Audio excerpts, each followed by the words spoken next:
13D.021, and no in-person meeting will be conducted in the city council chambers. I think it is important to recognize that using a video conference is different than in-person meeting, but it is necessary. Under the circumstances, we are doing the best we can to maintain transparency and due process.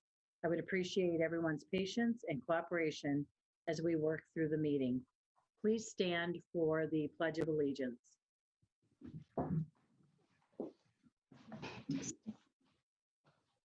I pledge of allegiance to to the flag of the United States of America and to the and to the republic for which it it stands, one nation, under God, indivisible, with liberty and justice for all.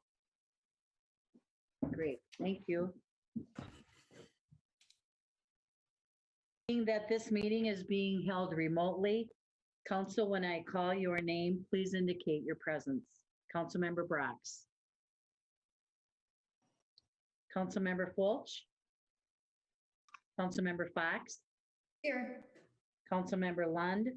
Here. Councilmember Liefeld. Here. Councilmember Vaughn. Here. Let the roll reflect that full council is in presence and a quorum has been established. We have a presentation by our Hastings Prescott Area Art Council, HPAAC. And tonight with us, we have Kathy O'Keefe. Welcome, Kathy. Thank you, Mayor Mary, and thank you, council members, for allowing us to come today and to present to you the last installment of the Hastings' art project that we've been working on for about 2 years. Before we start with that, I would like to just tell you those of you who may not know HPAAC and what all we do, there are many, many fingers to HPAAC and many things that we're involved in. Our mission is pretty simple. It's promoting arts in our community. HPAAC is very unique in that we really are two communities working together to promote arts, the cities of Hastings and Prescott. And we span 2 states, which is really unusual. And it gets a little tricky when we're applying for grants and things like that. They always comment on how unusual that is that we are able to work so well together. I just want to tell you a couple things about HPAAC. We are an organization that is made up only of volunteers. We raise money through an annual fundraising event, and then we also are pretty good grant writers, and that's how we fund the things that we work on. We have a huge scholarship fund, and a lot of people access that when they want to access some arts. Mostly we have children that are getting piano lessons or violin lessons. We also have a lot of show choir students that are getting financial support from HPAAC for their show choir fees. Another pot of money that we have is we have money available to individuals who want to bring art into the community. And a good example of that is the Dwayne Oldham, who is the band director at the middle school, has accessed money from us to bring in Third Coast Percussion, which is a musical group out of Chicago. They happen to be in St. Paul for a presentation or a show at the Ordway. And Dwayne contacted them and said, hey, can you stay an extra day and come and work in Hastings? So he had all of the band members spend the whole day with this group, learning all about percussion and practicing. And then at the end of the day, had a free concert for the community. He also did the same thing with the Dallas Brass Band, who is a group out of Dallas. He had them come and work with our band students again and had a community event for us, which was wonderful. We also are strong supporters of the coffee concerts that are put on with the Hastings Arts Center with Sarah Lockwood. We financially support those concerts. We also have been huge contributors to the grand piano that they purchased over there, and they're whittling off their expenses, so we are funding that with them. We also have our own art gallery, and if you haven't been to the Orange Dragon Art Gallery in Prescott, you'll have to make sure you go over there. That is completely run by volunteers, and we do have a manager who works minimally there, but it gives the local artists a place to sell their products. And I would encourage everyone to try to get over there sometime. We've got some really wonderful opportunities to buy art.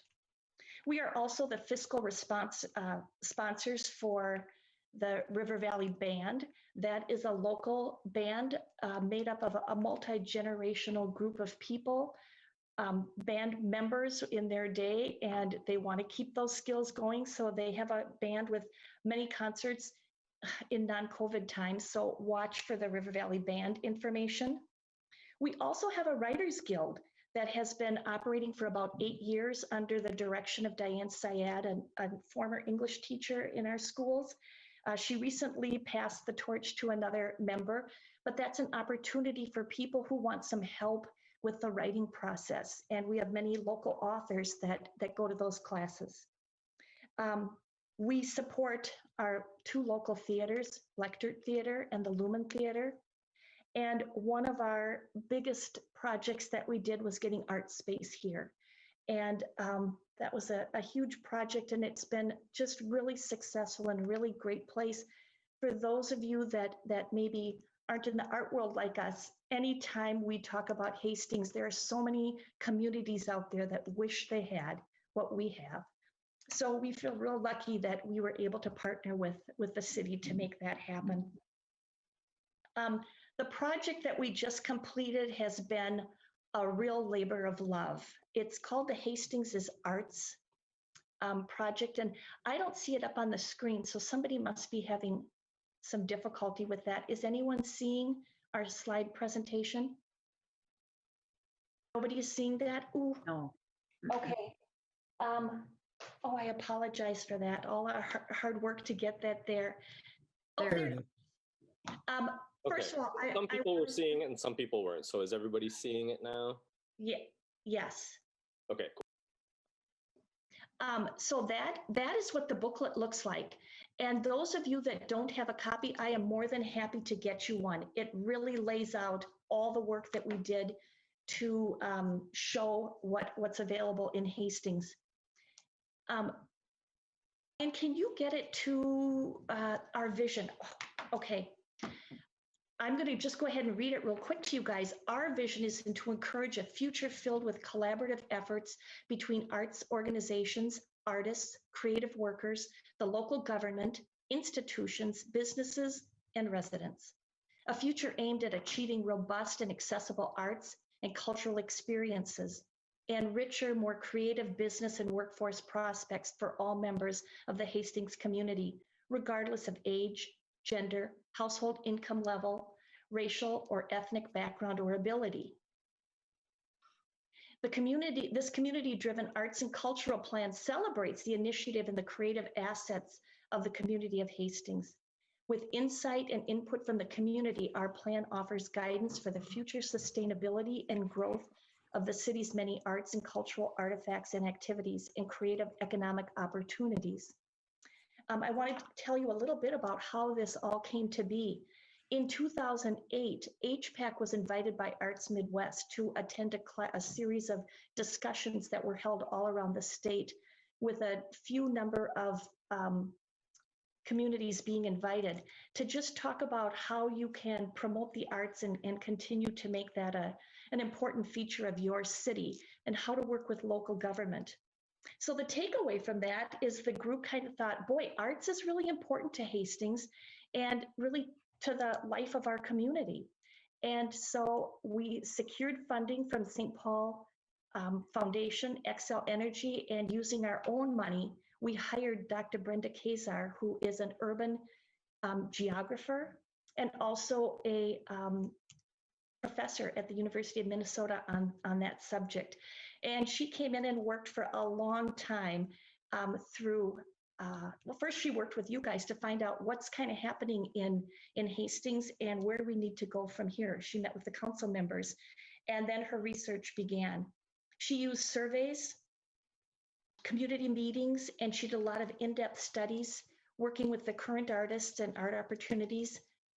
And now Hastings is Arts was created with all of the information that oh, we already did those slides.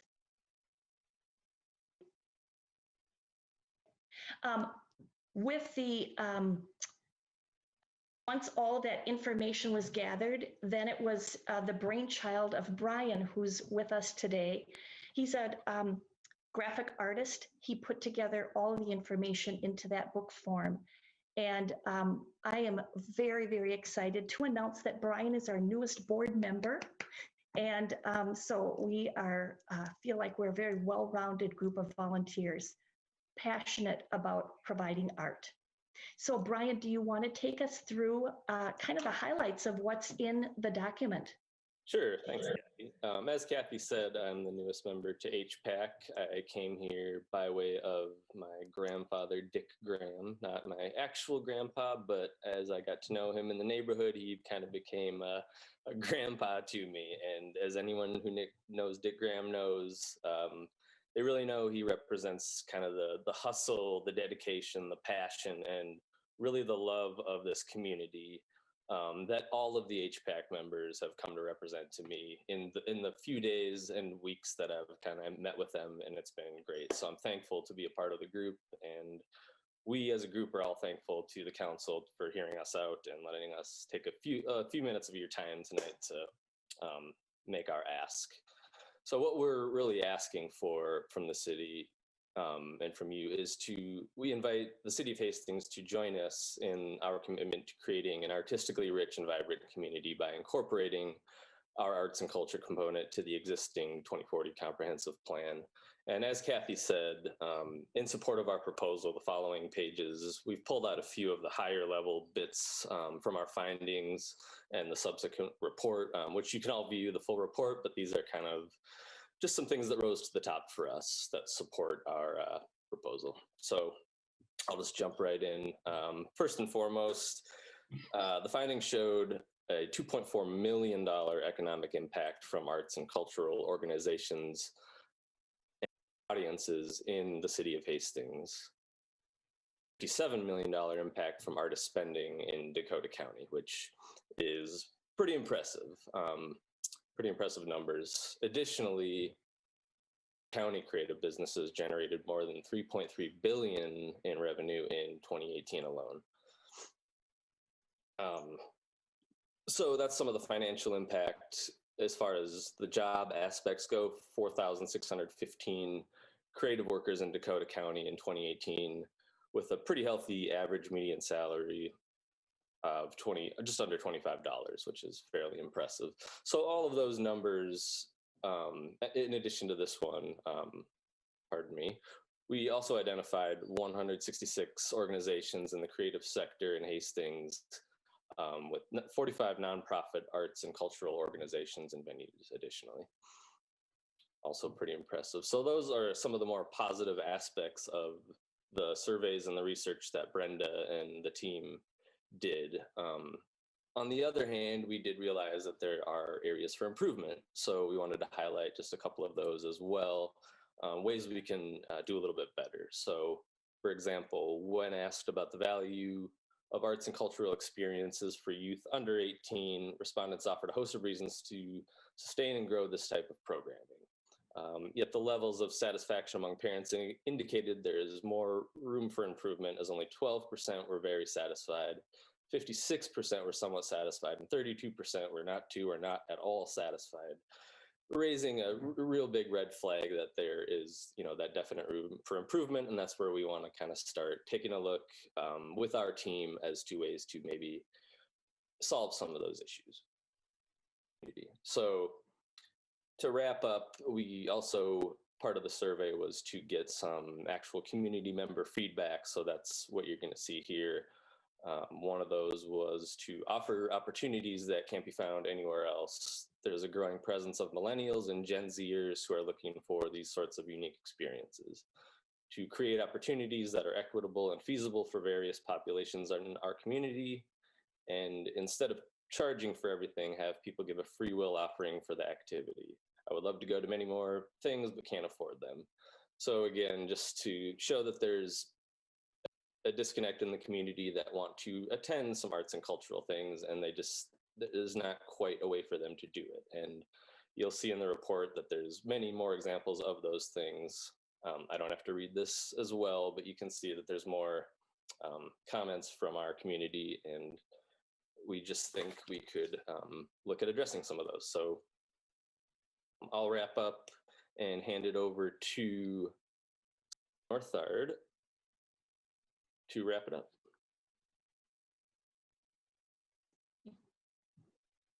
I have to go off mute. Thank you. I'm going to wrap up and just kind of summarize what we've covered and what the reason we're here today. I'm Scott Northard. I'm an HPAAC board member, and I'm also the treasurer for the organization. HPAAC created the Hastings as Arts Plan for the local community. It's our gift to the city of Hastings. You may recall several years ago, we did a study that looked whether or not there was a need for artist housing in Hastings, and that was the genesis of the art space building in downtown Hastings. And so we found that doing studies and doing research really lays out a compelling case for change. And that's really what this Hastings as Arts Plan is. The report recognizes that Hastings is already an arts community, whether it's the visual arts, music, theater, writing, dance, photography, or other forms of individual expression. We have many different groups and individuals who are practicing their creative interests every day. We certainly live in a very creative and talented area. If you look at the St. Croix and Mississippi River valleys, it turns out there's many artsy communities. You think of Stillwater, Hudson, Afton, Prescott, Red Wing, Stockholm, Pepin. You can just go up and down the river, and many of those communities have bustling arts communities. And Hastings is no different. We have many great organizations here. And while we have many organizations that are in the arts, we could do so much more with specific focus and support. So that's really why we're here today. So why support the arts? Well, I think it's clear that art enriches our lives and helps our bottom line at the same time.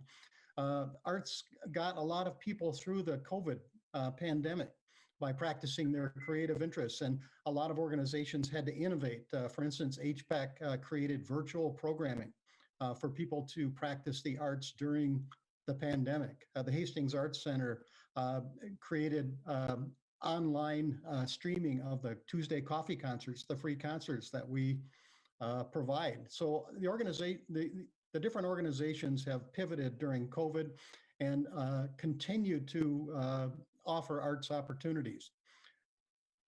This study clearly outlines the significant benefits the arts brings to the Hastings area, both social and economic.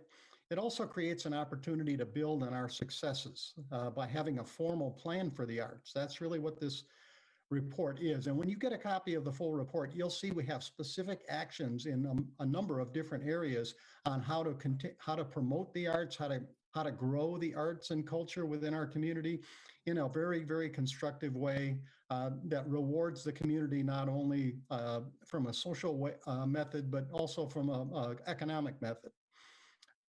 Other Minnesota cities have arts and cultural plans used to promote the arts, and many have included those in their 2040 comprehensive plans. Recently, Red Wing added an arts and cultural section to their plan, just for example, a close neighbor. Amending the 2040 Hastings Comprehensive Plan to include the arts and culture would make a strong statement in support of the arts, and we really would like to see that happen. We're asking for your commitment to include the arts and culture in the 2040 plan, and let's embrace the arts and make Hastings a cultural destination. We've got a lot to offer, and we think we can grow that and make this community much stronger and make it a destination for people to travel to enjoy the arts. So really, thanks for listening tonight and for your support of the arts and considering our requests. And just one more note on the comprehensive plan, the 2040 comprehensive plan. It was always envisioned that cities would have to amend their comprehensive plans. A 20-year plan is never set in stone, as we recognize that things change. Who knew we would be here today a year ago with COVID-19? So a lot of things have changed, and it's appropriate for the city to consider amending or revising the comprehensive plan. And it makes sense to pause and adjust your plans as you go forward. And we did some research and we found that the Met Council indeed has a process and procedure for amending the comprehensive plan. It's not that complicated. It turns out if you go into the Met Council's policies and procedures, there's a statement in there that says after your plan is adopted, it's common for there to be amendments to the plan over time as a result of new development projects, completion of planning studies, changes in policy direction, or routine updates with new information. This clearly falls into that category. So we think there's a great case for considering an amendment to the plan, and I don't think it would be that difficult to achieve. So I want to thank all of you for listening tonight. We're excited to be part of HPAAC in Hastings at this time. We think we've accomplished a lot so far, but there's so much more we can do to put Hastings on the map in the arts and cultural world. So with that, we're open to any questions you might have. Okay. Thank you, Scott and Brian and Kathy. Council, any questions for HPAAC tonight? Councilmember Fox. I guess it's no secret that I am a big fan of this plan. I've been in front of council with HPAAC by their side many years ago, talking about its inception when we first went to the Midwest. Yeah. Arts Midwest. Mm-hmm. Yeah, thank you. And within the last couple of years, John and I have both seen similar presentations through HEDRA. So I'm just curious, Madam Mayor and potentially Dan or John, is it possible for us to consider this as an amendment to the 2040 plan? Because this was the conversation last year as well, if I remember correctly, John. We've presented twice to the council as we've been working on our plan, and we always felt there was so much enthusiasm for the project, and we were always encouraged to continue with the plan. Okay. I am continuing that encouragement, and I'm so grateful to see it in its full completion. And Brian, it's just stunning. Thank you for doing that. But I would be curious about staff response to potentially having this conversation. Okay. City Administrator Dan. Just a quick response to the immediate question of, is it possible? Yes, there is a procedure for amending the comprehensive plan. I would really advise that the city council have a chance to read, digest, and know what it might be considering instead of just saying adopted. Do want to also review the procedure as well as, more importantly, the implications of something formally included into the comp plan rather than being a separate guiding document. For example, we have the Vermillion corridor plan is a separate guiding document, not formally part of our comprehensive plan. The other part I have to point out is we're on the cusp of kicking off our strategic planning, and that really should, I would think, guide a little bit where we start putting some priorities or potential changes to the comprehensive plan that's 2 months old since we finally got it adopted, and appreciate the comment earlier about it's a simple process with Met Council. It took us over 2 years to get the plan approved by Met Council in the first place. So just a couple of quick responses. I think it definitely support art and like to see it in the community, but I think the council needs to be deliberate at how it goes forward with this. As a point of clarification, Your Honor, I'm not offering to adopt it tonight. I'm curious about the appetite for it. Thank you. Thank you, Councilmember Fox. Scott Northard. Thank you, Madam Chair, and thank you, Mr. Administrator. I guess that it's not, maybe I don't want to downplay it and make it sound like it's simpler than it is. There's 3 basic steps to submit an amendment to the Met Council. The first is the recommendation of the local planning body. And we have met, as Council Member Fox mentioned, we have met with HEDRA, we've met with the City Council. We did community surveys. We did workshops in the community. So we got a lot of local input on this plan. I think that may help our case. The local governing body authorization for the amendment has to be submitted to the Met Council for review, and that clearly would be this body. And then adjacent governmental units, affected special districts and affected school districts need to review it. So I know that process doesn't happen overnight, but again, we don't believe there would be significant dispute that this is something that is a positive addition to the plan and would not conflict with neighboring jurisdictions. So that's all I meant to add when we were talking about the process itself. So thank you for the opportunity to respond. Sure. Thank you. Councilmember Lightfoot. Great presentation on the part of HPAAC. So some things that I heard that they had started in 2008, and I think it was 2017. I had participated as well in going to a number of events in other communities where I sat and listened and participated with other government officials in other communities our size. You know, we weren't talking the Edinas and those big communities. We were talking these, you know, cute, quaint communities that don't have the money that those big cities have to put out into the, you know, out into the public and out into advertising to get people here. And I was really in love with the idea of everything we were doing at that time. And I just kept saying and literally scratching my head and going, what can we do? What can the city do? And I kept saying, okay, I'm on board. I get this. I love this. But what can I do? So we talked about it. And I look at all the faces here, and most of them are new since then. And it was a matter of how do we move this forward? You know, I kept saying, what does HPAAC need from the city? What does the city want from HPAAC? And I think you finally told us what that is, and that's this. And Dan, I agree with you that this isn't something we're going to make a decision on right now, but I absolutely don't want to see another year go by where this is not being addressed and this is not where it needs to be, because this isn't new. And I know we always say, boy, we're just trying to push stuff through fast. There's been nothing fast about this. You know, I've been doing this now for 5 years, and it's been on the radar. I got here, it was big and in our face, but we didn't know what to do with it as a council. And I kept saying that. I remember saying that to Dick over and over. It's like, what do you need me to say to them?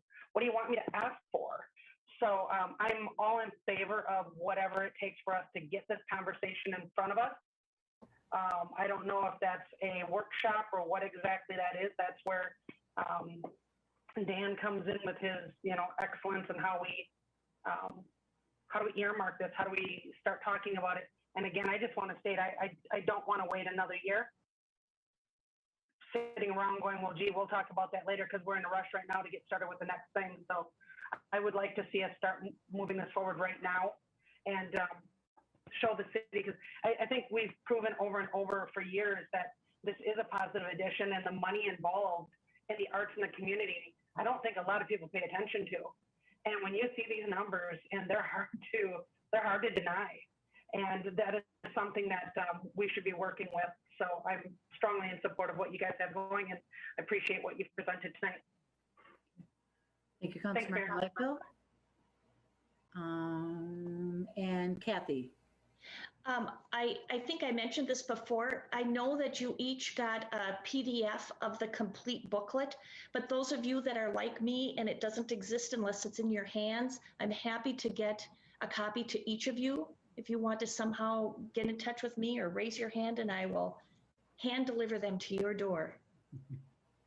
Thank you. I did receive mine, and it is beautifully put together. I haven't been able to read it all, but it's kind of a wowzer. It's like, wow, this is in Hastings. So I commend you all for all the works you've been doing, and we will put it on for discussion with Dan and whenever, a workshop or whatever. So thank you for your efforts, and we'll see you soon, probably. Thank you. Thank you, everybody. Thank you. You're welcome. Council members, are there any corrections to the minutes of the regular meeting of March 1st? Seeing none, they are approved. And comments from the audience. For public comments, we have options for comments to be mailed prior to the meeting, as well as interaction featured during the meeting. For the emailed comments, they have been forwarded to the City Council and their receipt has been acknowledged. Please recognize that items not on the agenda will not be discussed this evening. We ask the attendees to use the raised hand feature and they will be invited to speak one at a time. I also want to remind everyone that the public comment period is not intended for an extended dialogue. Please note that there are no public hearings later this evening. Is there anyone that would like to, there is one public hearing, I'm sorry, I misread that. I'll go into the audience and see if there is anyone who has a raised hand.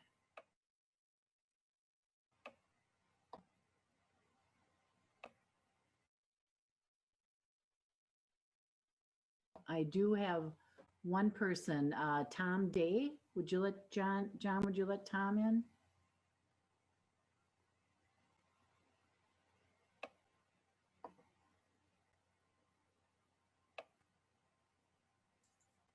Okay, Mayor Tom Day should be in the meeting. He is on mute right now. Welcome, Mr. Day.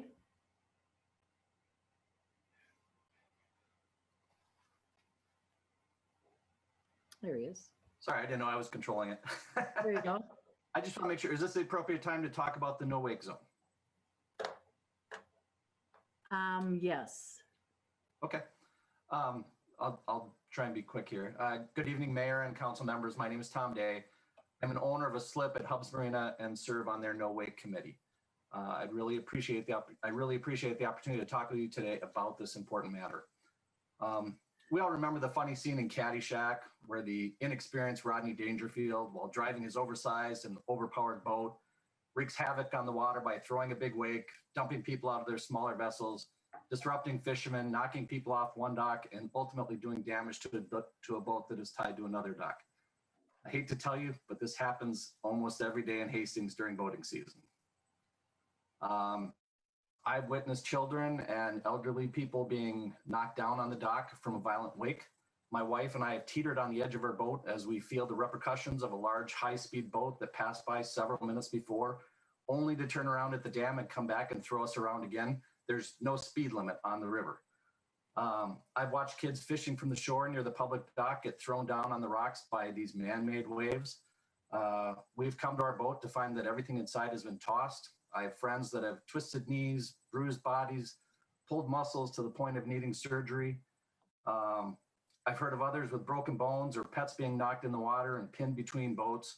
Not to mention, and this is just one example of one slip owner on the river out of the 750 in Hastings. Public safety is the primary reason for establishing no-wake areas, and that is why nearly every city in the area has placed no-wake zones near unprotected boat launches, docks, and residential areas. These cities include Minneapolis, St. Paul, Hudson, Afton, Prescott, Red Wing, Wabasha, Winona. I was interested to hear the commentary from the arts group citing the same cities for being great arts communities, and it could be in part because of the opportunity for boaters to enjoy the city. While public safety is the reason many of these zones are established, the reduction of wakes in these areas also has benefits for the waterfront property owners and to the environment. There is a great untapped potential of boating tourism dollars that motor past Hastings headed to those other communities with safe public docks. Once boaters start to use the Hastings dock as an entry point to downtown Hastings, the financial impact is limitless. The parklets on the street will have more patrons and the noise level of boats screaming by will be eliminated, making dining downtown much more enjoyable.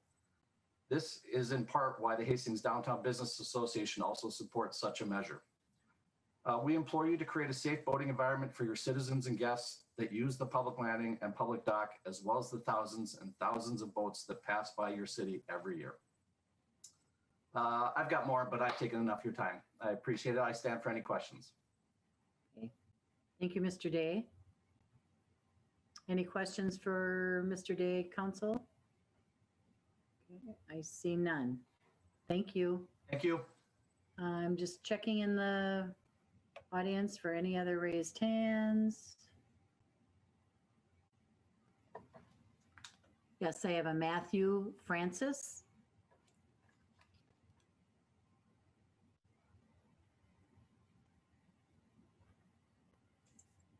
Okay, Mayor, Mr. Francis is in the meeting. He is on mute. Okay, welcome, Mr. Francis. If you'd wish to unmute, you can speak. Hi, my name is Matt Francis. I have a home at 817 First Street in Hastings, right on the river. The house was built in 1870. I'm gonna turn my video on too, sorry about that. The house was built in 1870 and my wife and I are in the process of working with the city to tear the house down. It's a really old house and build a new, long-term retirement house there. One of our biggest issues, the river is awesome being out there and everything, but I would really like to invite all of the council people over to my house to see the actual damage that is done in 1 year from the river by these, and it's not all because of the boats. The boats don't cause all of the damage. When the river comes up and the shoreline is eroded away, but when the boats are cruising up and down the river, and it's beautiful to see them, and I've got a boat, I like boaters, there's just a lot of damage that occurs on the shoreline all the way up and down from the Hastings Marina all the way up to where the water treatment plant is right there. You could see damage on the shore there that the city owns, all the way around the corner to the landing, the big landing. And I've got firsthand, I haven't got it fixed yet, so it would be a good time to come and see what 1 year's damage does to shoreline. And I've got some pictures that I could submit to you guys, but pictures are one thing, but actually seeing it is another. So I would just invite the city to, if anybody would ever want to come down there, or you can go at your leisure and look at it, and you'll see what not having or having wakes and not having a no wake zone has done to our property. And, there's not a lot of private owners along there. There's, I don't know what there is, maybe 15 of us maybe or so between the city of Hastings and the marina. There's not a lot. And a lot of people just don't say anything, but I wanted to bring it to your attention. I would be in favor of a no wake zone. And I'd like to offer you guys to come down and see it. So really that's all I had. Unless anybody else had a question of me, I'll just go on the sideline here. Thank you for having this discussion. Thank you, Mr. Francis. Anyone else in the audience wishing to speak to the council? I'm not seeing any more raised hands. Okay. With that, council members, are there any council items to be considered? Okay, seeing none. Council, I would accept a motion to approve the consent. I'll second that. Member Fulch, thank you, and Councilmember Liefeld, thank you. Any discussion at this time? Clerk Henderson, please call the roll. Oh, I'm sorry. Councilmember Fox, I missed you. Sorry. I was just a little slow to the uptake. I'm just going to clarify ahead of time, I'm abstaining due to the Sidewalk Cafe vote within the consent agenda, just for the record. Okay. Thank you, Councilmember Fox. Clerk Henderson, now please take the roll. Councilmember Vaughn. Yes. Councilmember Fulch. Yes. Councilmember Fox. Abstain. Councilmember Liefeld. Yes. Councilmember Lund. Yes. Councilmember Brox. Yes. Mayor Fassbender. Yes. And that motion prevails. Okay, public hearing tonight. We have a 2021 Neighborhood Infrastructure Improvements Project Scope and Features, 15th Street, Phase Number 2. And tonight with us, we have City Engineer Ryan Stemsky, followed by a public hearing and action by the City Council.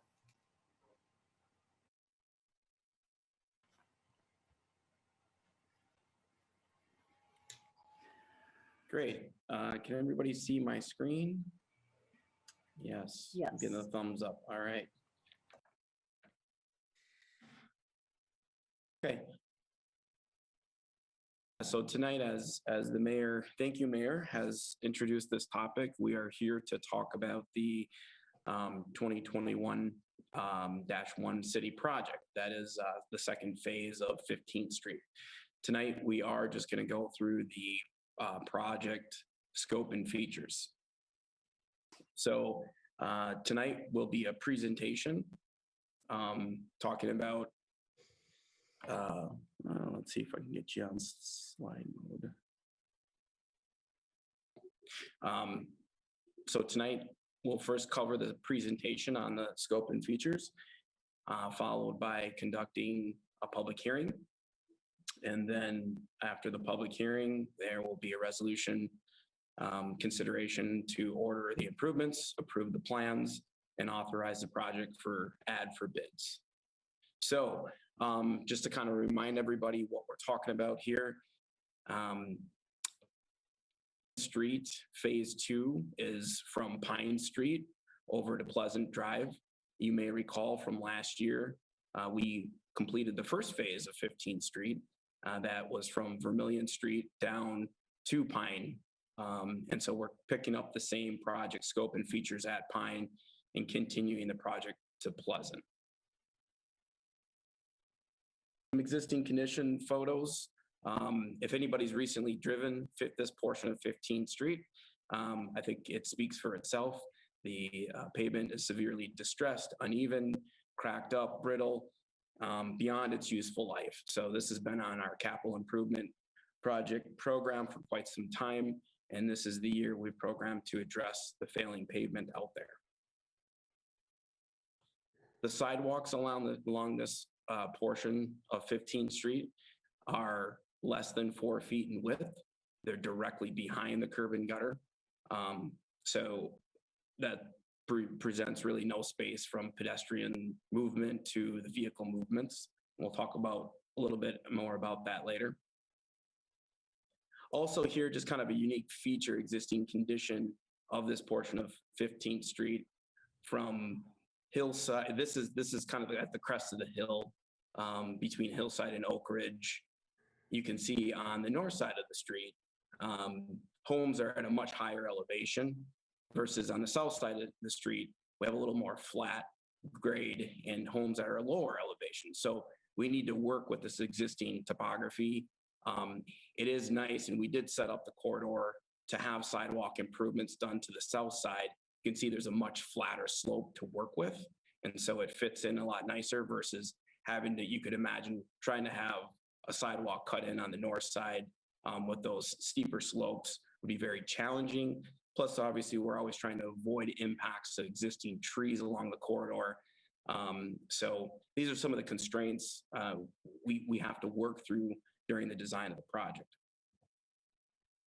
Our goals out here completing the improvements to 15th Street. First and foremost, as I showed in the photos, we're out addressing the failing pavement. This is up for reconstruction and it's beyond its useful life. When we're replacing and reconstructing the pavement, we have the opportunity to also address the concrete curb and gutter, improving the drainage along the corridor, and really giving a hard edge protection with new concrete curb and gutter to support that blacktop surface. As we're doing the improvements as well, try to collect that stormwater drainage and carry it away from the roadway to really save in the longevity of the new project. So we're looking to improve the drainage out there. This tearing up the road also is a nice opportunity for us to address our aging utilities out there. So this project, we're looking to replace our aged water main pipe we've experienced breaks along this corridor. So this is the time to replace that aged pipe with new pipe technology. Also, it's our opportunity to either line or replace our aging sanitary sewer pipe as well during the same process. And then also the individual services that serve each property would also get their individual services replaced within the right of way. So up to the property lines. We know it's really important to also maintain the vehicle operations along this corridor, but keep speeds low. And so we looked at this in the first phase really extensively. We know 15th Street is a major collector road on our system. It's part of our municipal state aid street program. There's 4,800 vehicles per day that travel along this segment, and that's east. This count was taken east of Westview. And lastly, we're looking to improve walkability for pedestrians. So along this corridor, as I showed you in the photo, narrow sidewalks, the lack of ADA ramps and features. It's located directly behind the curb, not allowing that boulevard space for comfort and safety. And then also, we'll get into this a little bit later, but take into account a previously done safe route to school study and deal with a crossing at that location. So the street improvements, taking all of these concerns and goals into consideration, this is really an extension of the first phase of the project.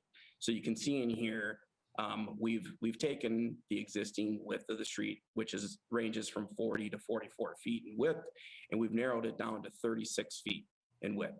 So this is it's state aid compliant, so we're eligible at this width of roadway to receive state aid money. We've narrowed the lanes to 11-foot travel lanes, and then we have parking on both sides of the street as well accommodated.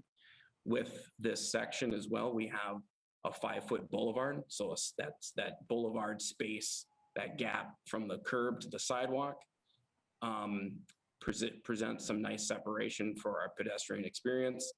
And then we have our standard 5-foot with sidewalk programmed in as well. Here you can kind of see the photo version of it as well from a graphical standpoint. Moving on to the utility improvements, this is starting at the west end of the project at Pleasant. So from Pleasant to Hillside, what we have here, you'll see in orange, we have several storm sewer upsizing and extensions along the corridor. We also have in blue the complete water main replacement. And then the magenta color here is where we begin our sewer lining. So that's where we'll line the sewer pipe in place. From Hillside over to Lynn Way, again, some additional storm sewer improvements you'll see there in orange with upsizing and extensions. We continue with our sewer lining program as well along this segment, and then the full water main replacement of that particular utility. When we get east of Lynn Way, the sewer really was in a condition where we couldn't continue the lining program because of the televised condition of that pipe. That will be a full replacement. So that is shown in kind of the bright green there. We start full sanitary sewer main replacement, which means new manholes and pipe. And then finally from Lynn over to Pine, we continue the sanitary sewer pipe replacement. And you'll see again, the full water main replacement and some additional storm sewer improvements are quite extensive to get proper drainage throughout this corridor. Here's a snippet from a Safe Routes to School study on file here that was done back in 2010, identifying key locations across the city at school routes. And really one item here identified directly out of the plan was a crossing treatment necessary at 15th Street. So as we're looking at improving the roadway, you can see that crossing treatment called out along 15th Street. So we wanted to take the opportunity to see what we could do with the design to put in the proper enhancements to make that a safer pedestrian crossing. And what we came up with is a bump out. So along this corridor, the bump out or curb extension at Prairie Street would be a reduction in the street width from the 36 feet wide down to 26 feet. So that's a 10-foot reduction. We also are aligning the trail segment on the south so that folks are crossing perpendicular to the street. Right now, the trail sends folks right out to the center of Prairie Street. So they kind of don't know where to cross, right? They're crossing at an angle that's lengthening the time in their crossing. This squares up the trail crossing and makes it much shorter so that we have a safer crossing experience through such a high vehicle count corridor. We also, with the bump out, improve sight distance. So not only can the pedestrians see beyond parked cars and see beyond canopy of trees, vehicles can also see that pedestrian starting to make their movement. So this kind of gives them a head start while still being protected by the curb. So you'll see with the curb extensions, we have tapers back on either side of the crossing. And those would be kind of eating up that 7-foot park lane on either side. And so we would sign that no parking. So there'd be no parking sign. Plus it'd be pretty obvious with the curb taking most of that parking aisle as well. Okay, moving on, water main replacements. Like I said, we're going to be removing the old cast iron pipe and replacing it with newer plastic pipe technology and hydrants and valves and services. Sanitary sewer, where we have the full replacement, you'll see activities such as this. Sanitary sewer tends to be a little bit deeper than our water main. And so this is a trench box that gets installed. What that allows the contractor to do is have less disturbance up into yards. It keeps the trench cutting to a minimum. Here's the sanitary sewer lining program, where a liner is pulled through the sanitary sewer pipe, and then it's heat cured, and you'll see steam coming out the far end of the manhole when it's applied to the resin and hardening. And once it cools, it hardens up. That material becomes just as good as a newly installed plastic pipe. And then also here we have the individual sewer service replacement, sewer and water service replacement. So this is kind of where you see the crew ending there. That's at the property line of that particular home. New pipe materials, copper services for the water main, plastic for the sanitary sewer get replaced up to that property line. And then as you saw in the orange highlights on the previous map, there's kind of quite a bit of storm sewer improvements as well. We model the area and we make sure that for the new larger and more intense rainfalls we have in our community, as gauged over the last several years of climate, we can accommodate those storm events and drain the water properly away from the roadway. We really have learned over time that this is a huge key into extending the life of the new street improvement. So it's very important to get this right and invest in a proper storm sewer system. Comment on boulevard trees, again, as is our character and our commitment to design, we tried to avoid tree removal at all costs if possible. Here's kind of this photo I've shown you guys over the years. I got to get one with some leaf cover on there, but this one is kind of just showing you if we came through and just took down and was sloppy with construction, whatnot, and took down these mature trees, you can see the difference the streetscape view has. These mature trees also have, in addition to the narrowing of the street, the other effect is these large trees with the multiple driveways, they all contribute to folks tending to want to drive slower along the corridor when you have these impacts and these obstructions that kind of alert you to being in a neighborhood versus a wide open drive, if you will. So here's kind of that final look where we're really trying to preserve the character of the neighborhood once we're done with the project and we're out of there with the new infrastructure.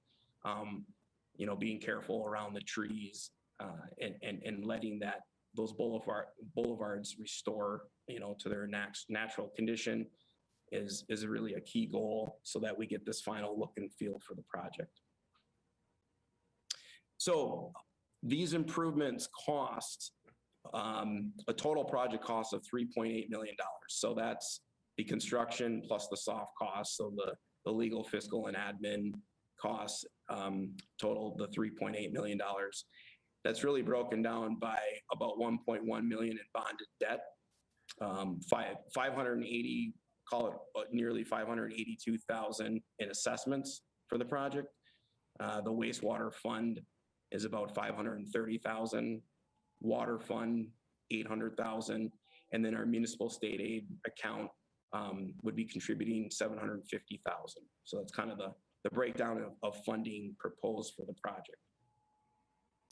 Just a note on assessments, we will be talking about assessments next month at our April 19th public hearing. And at that meeting is when we'll have an opportunity to go into further depth on the assessments and hear from the residents on any comments they may have related to the assessment amounts. A note on that is the statements for each individual assessment amount will be mailed out by the end of March. So that's just a note that property owners can look for that at the end of the month here. So currently where we're at, here's the project timeline. Tonight we're here discussing the project scope, and the consideration will be a resolution to adopt the project as presented or with any modifications. Also the authorization to go out to advertise for bids. Then in a month from now, on April 19th, we would conduct the assessment hearing for the project. That will allow us to open bids in early May, which would bring construction contract award to the second meeting in May, on May 17th. That would get construction going maybe end of May or early June, and we would conclude construction in October. Just a note here for the residents listening, we sort of had a unique year with our design process. You've probably heard from us through several letters and postcards. During the design phase, we had to do something a little unique in that we couldn't conduct our normal neighborhood meeting as an open house.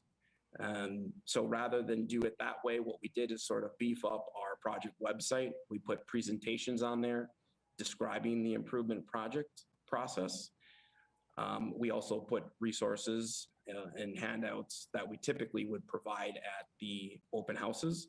We encourage folks to meet with our staff one-on-one, either over the phone, over Zoom calls, or even to meet in person at our offices in the Public Works Building. I think that went pretty well. You'll see in your packets, city council members, that we did have about 25% of the impacted properties did take us on for those one-on-one meetings, and we provided the comments and summary of those comments in your packet. Typically, we get anywhere from 20 to 30% turnout, so this is pretty standard for folks that engage us with questions and comment. So just kind of rolling that into this summer and in construction, we will continue to keep communication at the forefront. We commit to a pretty rigorous weekly construction update. We'll tell folks what has been done that particular week. We also will forecast what the contractor will be doing the following week, so folks know what to expect. We did have a request out for people to respond to us already with a resident communication survey that really tells us how they would like us to communicate with them, whether that's via text, via email, or If neither of those, we centrally locate a mailbox and people can on their walks go out and grab a flyer as well. So we feel like we have all methods of delivery covered, and we will continue again this year with that commitment to let folks know what's going on and give them contact numbers for questions. During critical activities, people will also get specific door hanger notices to let them know if water is going to be shut down for a short period of time, or if we're pouring concrete and they can't cross their driveway for a number of days. Those critical activities will be informed to the residents on a one-on-one basis as well. Another resource is our project website. We'll continue to post these types of presentations and information. So if your neighbors missed this tonight, please remind them to go check it out on the website. And then also, please don't hesitate to contact city staff. The engineering department number is here in this presentation. It's also available on our website. You can get to any one of us staff members, and we can get your answers to your questions. And then when the project's going on, we do have city vehicles on site daily as the contractor is working. So please look for the city logos on the trucks and bring your questions and comments to those folks, not the contractor. Our folks are there as your representatives in the neighborhood, and we'll be ready to answer questions or listen to your comments. And with that, that ends the presentation. I'll turn it over for any questions the council may have, Okay. and then the public hearing. Thank you, Ryan. Council, any questions for Ryan at this point? Councilmember Brox. Thank you, Mayor. Thank you, Ryan, for your presentation. I think it looks great. I just have a question about the residents that live at that 15th Street and Hillside intersection where the bump out's going to be. I didn't see any comments from them. I just wonder if there's a way or a reason we could reach out to them extra and make sure that they're aware that there will be no parking in front of their houses, because that seems like a fairly major change for them. Have we heard from those residents, those two residents that would be affected by that bump out? And if not, is there a reason or possibility that we could reach out to them and just ensure that they know that's happening? Yeah, that's a great question, Councilmember Brox. We have talked to all property owners that would be impacted by the no parking. I'd say 3 out of the 4 directly adjacent to the bump out proposed had strong support of the bump out. They live there every day and they see the number of people that use that crossing. As we have learned as staff, every time we're out there meeting with these folks or looking at the project corridor, there's always several folks crossing at that location. And to give them a defined shortened path is just, it's supporting that move. And like I said, 3 out of the 4 residents strongly encouraged that we continue on. There was a conversation with one gentleman with our staff regarding the loss of some parking that we work through some comments with. But I'd say at the end of that conversation, really, it's a push and a pull, right? Lose some parking. We've heard that comment, but we do need adequate, safe site triangles, to designate an enhancement such as this.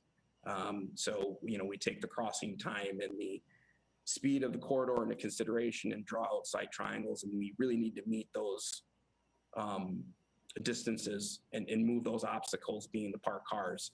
And so we've explained that position, and like I said, mostly positive feedback, but there's some concern about the loss of parking. Thank you. I appreciate that. And I agree that the safety is the primary goal, and that intersection does need some safety enhancements. So I'm glad that you looked at that and that has been incorporated into the plan. I appreciate your communication with the residents as well. Thank you. Thank you. Thank you, Councilmember Brox. Councilmember Vaughn. Thank you, Your Honor. Ryan, you'd mentioned this is a state aid project again. Can you give us a threshold of what makes it a state aid project to get the funding? But it goes to what Councilmember Brox talked about with safety.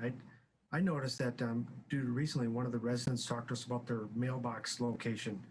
If we have a bump out for pedestrians crossing a path, but all the mailboxes on this street, which is considered a busy street in my opinion, are on the north side.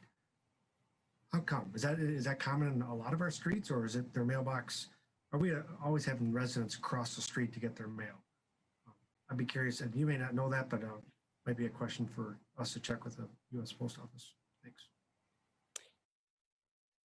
Councilmember Vaughn, I heard two questions there. So the first one, what makes it a state aid street?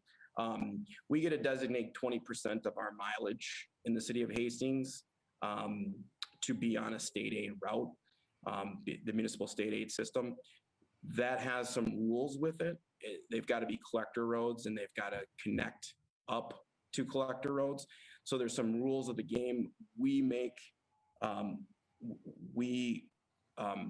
we get the most money from the state aid system if we designate routes with the highest traffic volumes. So that's kind of the trick to the game, if you will. So that's sort of the eligibility. You'd stay within that 20% and meet some of those connection of collector road rules. And then you've got to do counts on them every so often and build those roads to a state aid standard. So it's important that our widths, our grades, et cetera, all meet state aid standards, and that makes those road improvements eligible to get the state aid funding. So hopefully that answers your question on the funding eligibility.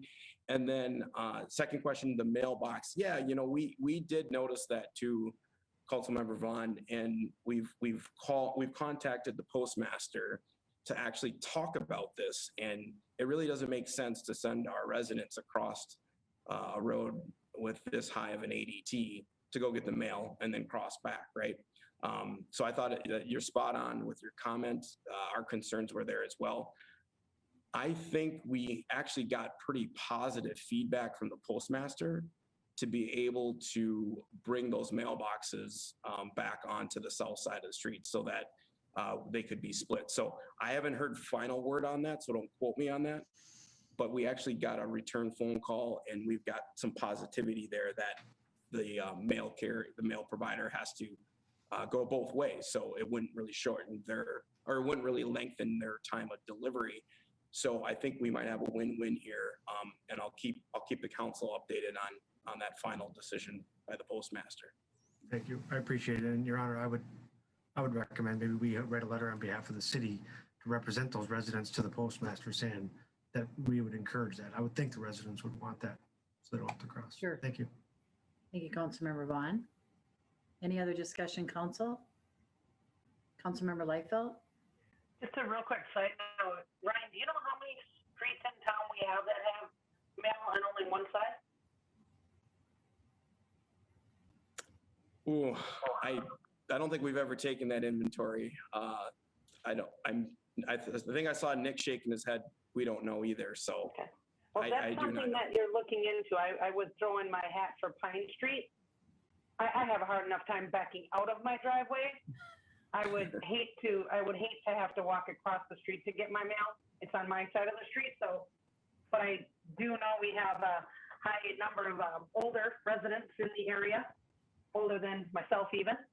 And yeah, if that's something that you guys are looking into, I'd be curious to hear more about it. Just a side note. Thanks, Ryan.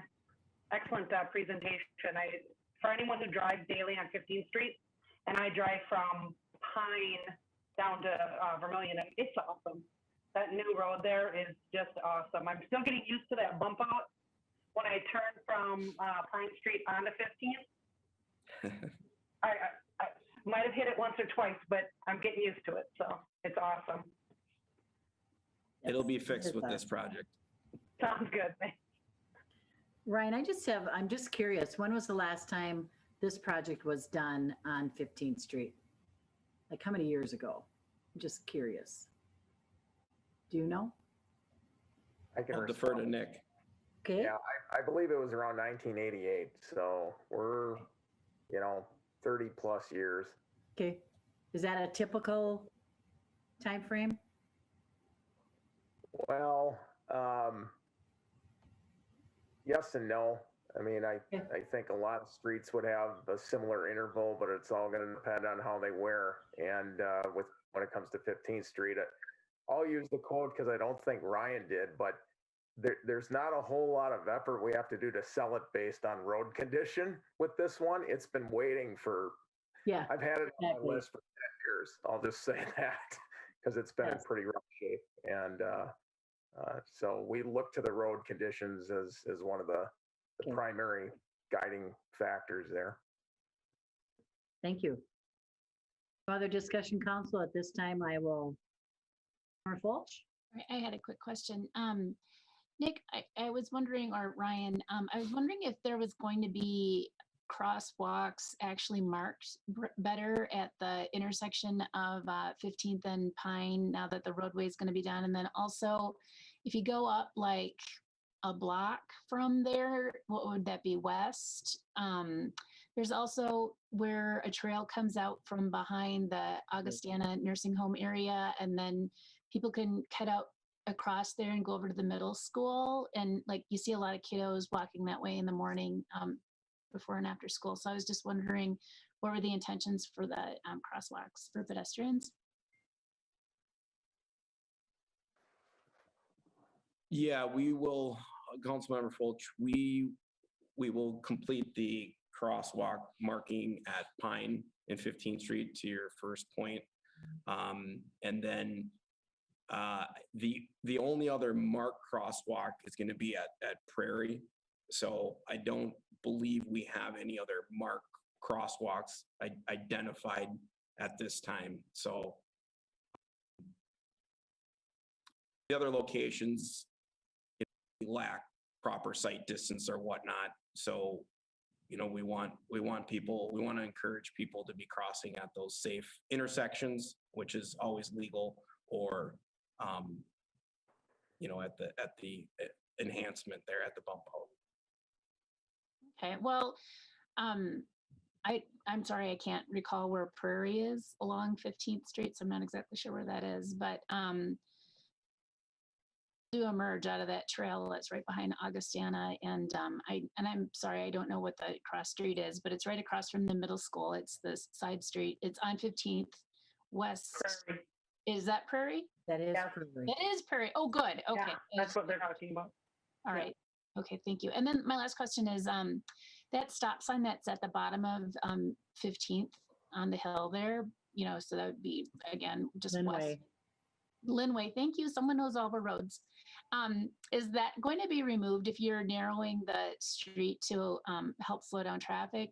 Because we've all stopped at it literally 1,000 times and there's never any traffic at it. You're just stopping to stop. And so I'm just wondering if there's still justification for leaving that stop sign there. We looked into that. We actually did a study about stop sign compliance a few years ago, and this is one of those locations that we thought was pretty unique. We've got an off-centered cross street, right? And so we looked at compliance there, and it actually wasn't too bad, folks. We did have the rolling stops and whatnot, right?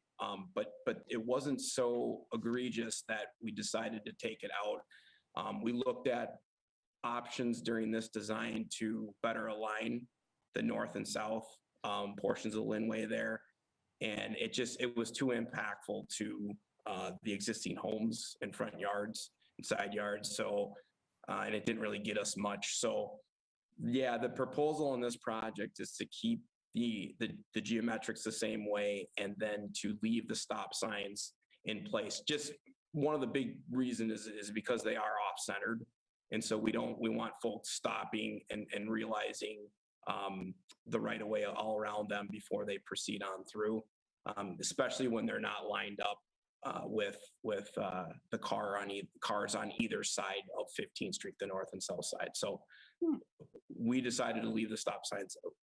They'll be replaced new, but the stop signs will still be there. I never realized that there was something different about the street there with it coming together. And that would being the reason. Shoot, I would have loved to have seen that stop sign go.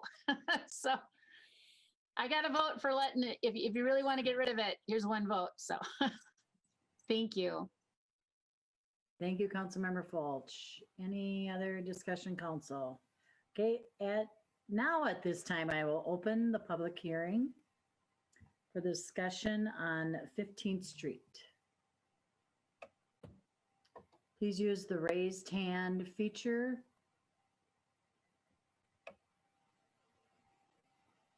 I have one. Mark. John, would you let Mark in?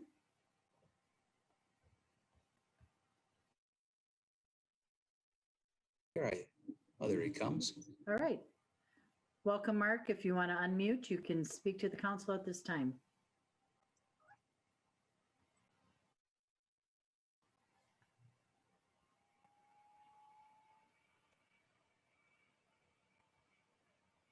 Mark, you can unmute and speak at this time.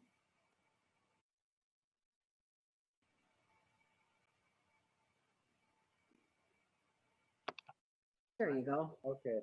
Welcome. No problem there. I didn't see the drawings from Pleasant to Westview. Maybe I missed them or, but whatever. I'm wondering, is there gonna be more loss of street on the south side of the street or on the north side of the street? Yeah, that's a good question. Really, we're holding the north side, the north curb line, the same, approximately the same as we did in the first phase. And then the loss of street will occur on the south side. So we'll pull in on the south side and then place sidewalk off of the south side curb as well. Sounds reasonable. How much, and one other question, how much of tree roots that are damaged during either the gas or the water or the main or whatever, how many parts of the roots of a tree that are damaged where a tree would have to come down? That's just another thought that I was having. Yeah, that's a good question as well. We work closely with our city forester. If there's some questions or concern about a particular tree, but usually if we're cutting one face or one side of the tree, it'll recover if the contractor follows protection of those roots and severs them cleanly, et cetera. So we can kind of gauge by that. If we have to start taking two sides or more, that tree is probably not going to make it. So we will work with folks where their existing services come out of their homes to tie in. That's usually where we get the most impact. So we feel that'll be quite minimal, but there will be some that we'll have to discuss with folks one-on-one. Okay, thank you for answering my questions. You're welcome. If I can interject quick.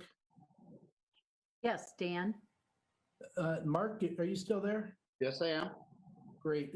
With this being a public hearing and for our record keeping, we need to catch names and addresses if you don't mind. Sure. Mark Kenster, Kuenster, 1348. Thank you much. You're welcome. Okay, I'm going to mute. Okay. Any other one in the audience that would like to speak to this project at this time during this open public hearing, sorry.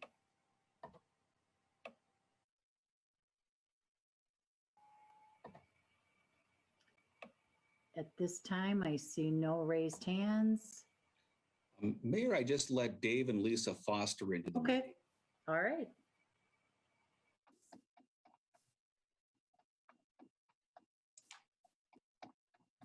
Hi, thank you, Mayor and council members. My name is David Foster, live at 944 15th Street West, so I am right at the corner of 15th and Prairie. And first of all, I want to thank you for doing something about the crosswalk there because it is horrible. I've almost been hit by a few vehicles. A couple of questions I have about it is the signage currently is not very noticeable for motorists apparently. So I'm wondering, is there going to be some sort of enhancements to the signage marking that area? And also the bump out with the curb, I didn't see a sidewalk or anything. It's just kind of a landing. One side on the north side of 15th Street. I'm wondering what's going to be connected to that? Is it just going to remain a landing? And who is going to remove the snow from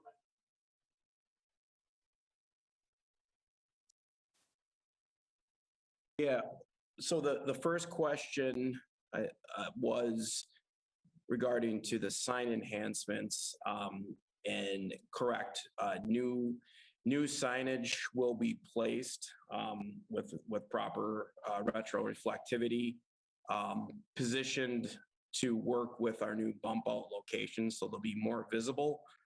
We're also working with Excel on enhancing lighting and directional lighting as well with the LED technologies, so that nighttime crossing will complement the signage, et cetera. So this will be a pretty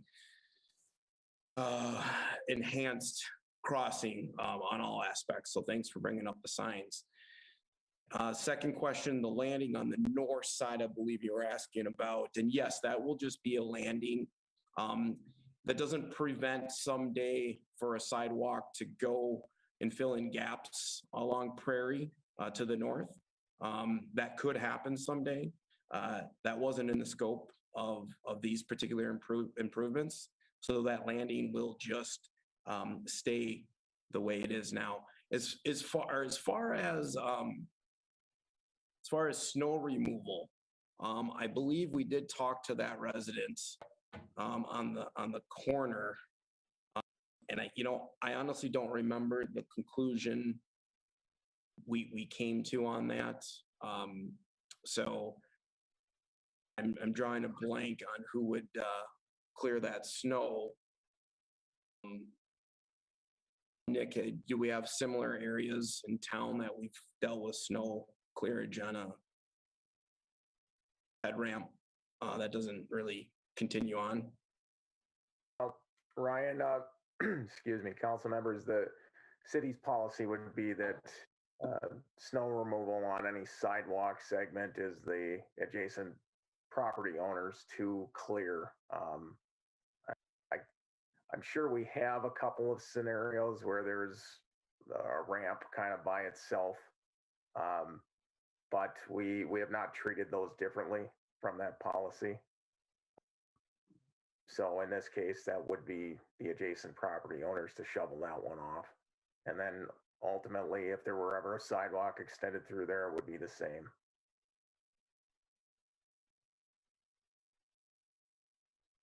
Thank you.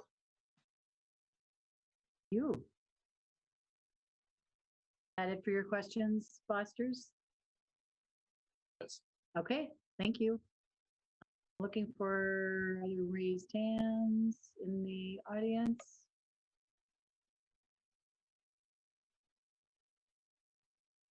Last time, raised hands to speak to the public hearing for the 15th Street project.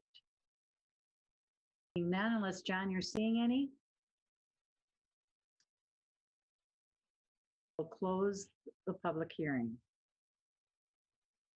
Council would accept a motion to approve a resolution for the improvements, approving the plans and the authorizing advertisements for bids for project 2021-1, the 15th Street Infrastructure Improvements Phase 2.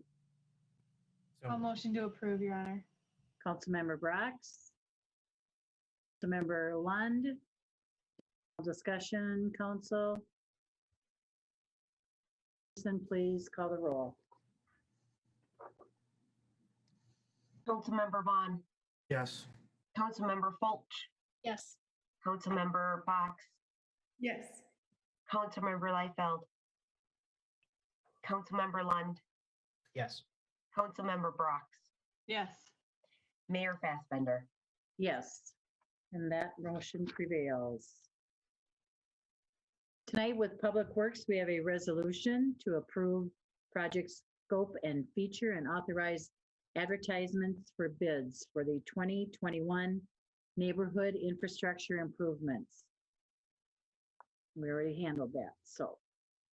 Resolution, Minnesota MNDOT Municipal Cooperative Construction Agreement, number 1045012 for Highway 316 projects. For this item, we have an introduction by Public Works Director, Nick Egger. Nick? Not on mute there. Thank you, Mayor. Good evening, council members.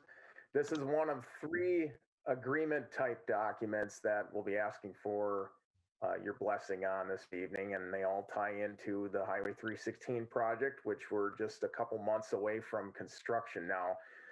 This first one is for, as the mayor alluded to, a municipal cooperative agreement. These are pretty standard types of documents that MNDOT will have with the local municipality when they have a big highway project coming through the city.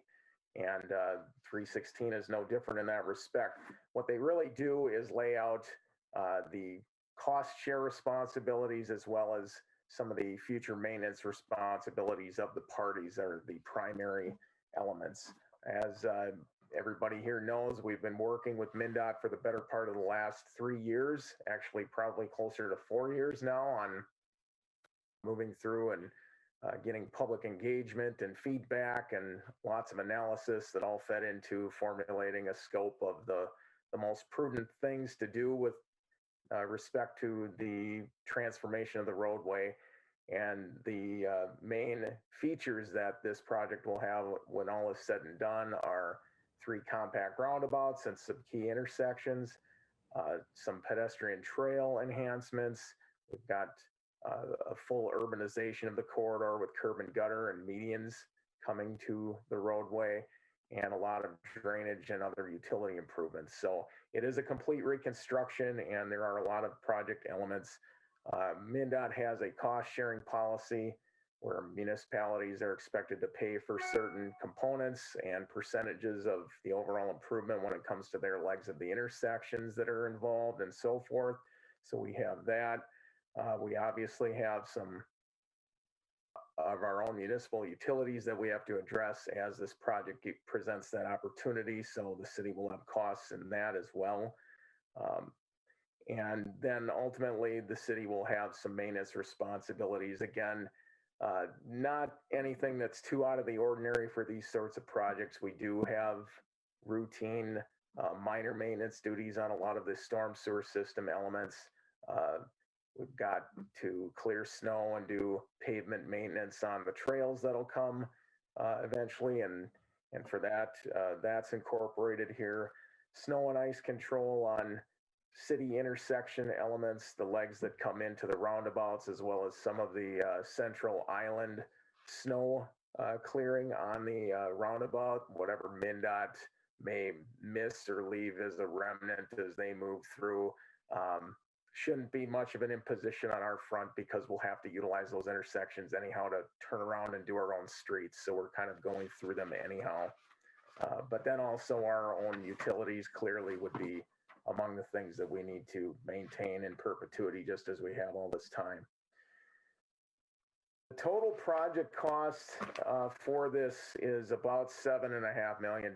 And of that, the city will have about a $1.6 million contribution. The bulk of that will be funded by our state aid account. We've talked about that in the past. We've got about $750,000 of state aid funds that will go into this. We have sewer and water funds that'll contribute as well to the tune of a little over $300,000 total. And then we, through the bonding bill from 2020, the city was granted funds to allow for the trail to be built continuously along the east side of the road, and that's comes to about $525,000. So the totality of all of these sums adds up to about just shy of $1.6 million.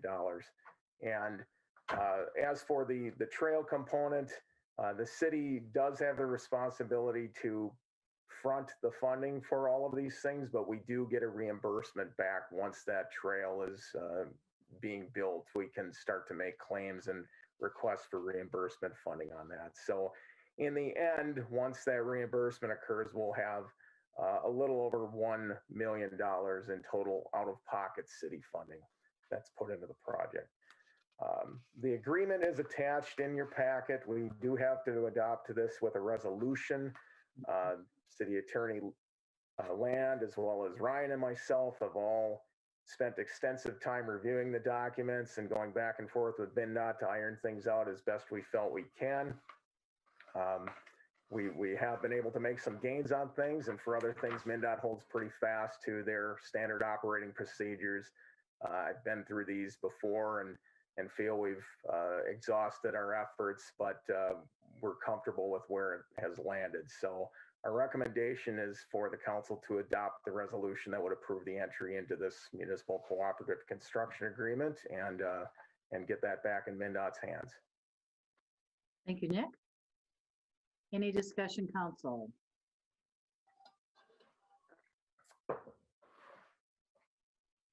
Okay, no discussion then. I would accept a motion to approve a resolution for approval of MNDOT Municipal Cooperative Construction Agreement number 1045012, Highway 316 Improvement Projects. So moved. Councilmember Fulch. With a second by Councilmember Fox. All discussion, council. Please call the roll. Councilmember Vaughn. Yes. Councilmember Fulch. Yes. Councilmember Fox. Yes. Councilmember Liefeld. Yes. Councilmember Lund. Yes. Councilmember Brock. Yes. And Mayor Fassbender. And that motion prevails. So we have a resolution to approve the MNDOT limited use permit number 1926-0108 for multi-use trail alongside Highway 316. Nick, a little update on that? I'll be a bit more brief with this one because we've already kind of covered the main features of the project. As I mentioned a moment ago, one of the big things with the improvements will be the extension of a trail system alongside the highway, and we will have a continuous route all the way down the east side.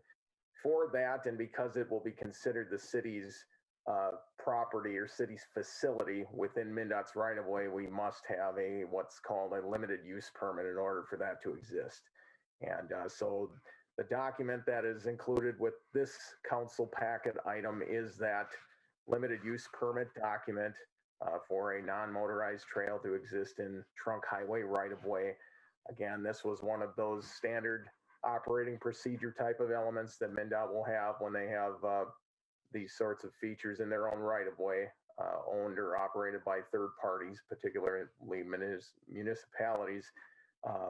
Again, staff spent an extensive amount of time working through this one and doing a lot of back and forth negotiating and Q&A with MNDOT, and we feel we've got it to a place that all the parties are comfortable with, and would like to recommend the adoption of the resolution that's included with that memo item to approve the limited use permit.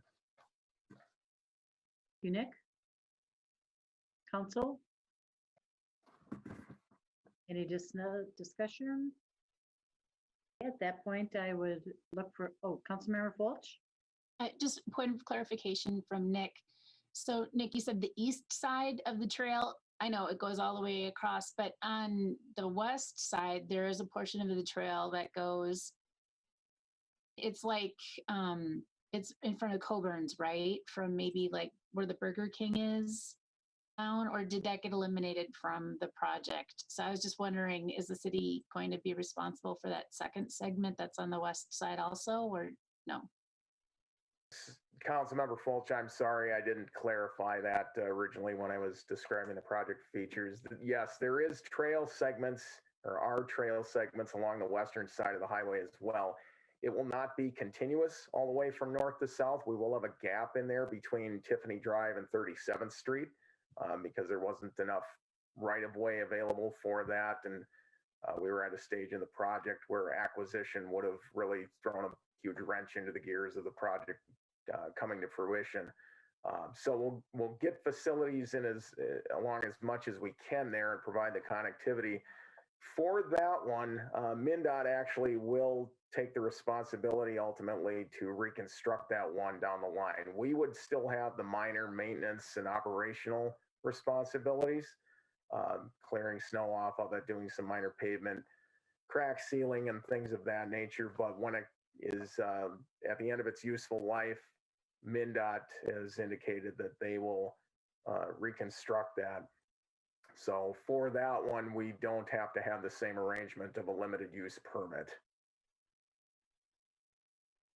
Construct it so they'll eliminate the sidewalk on the west side eventually? You just said in English, simple terms.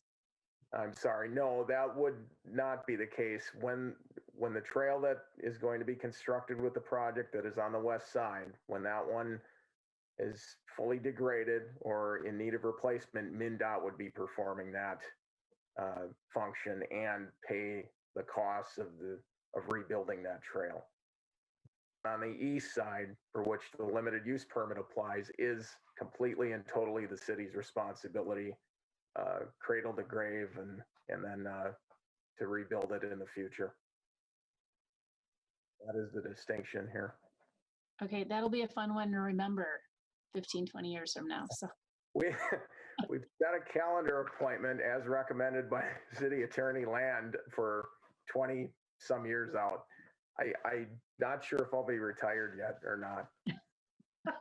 Crossing the fingers a little. I hope not. No. Thank you. You're welcome. All right, thank you.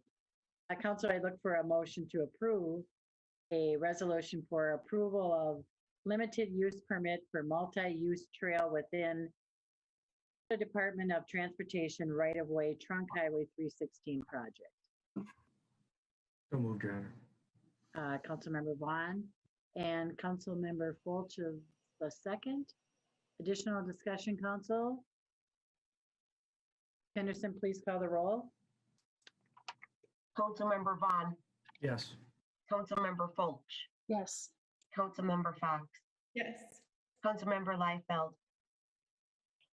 Councilmember Lund. Yes. Councilmember Brock. Yes. Mayor Fassbender. Yes. And that motion prevails.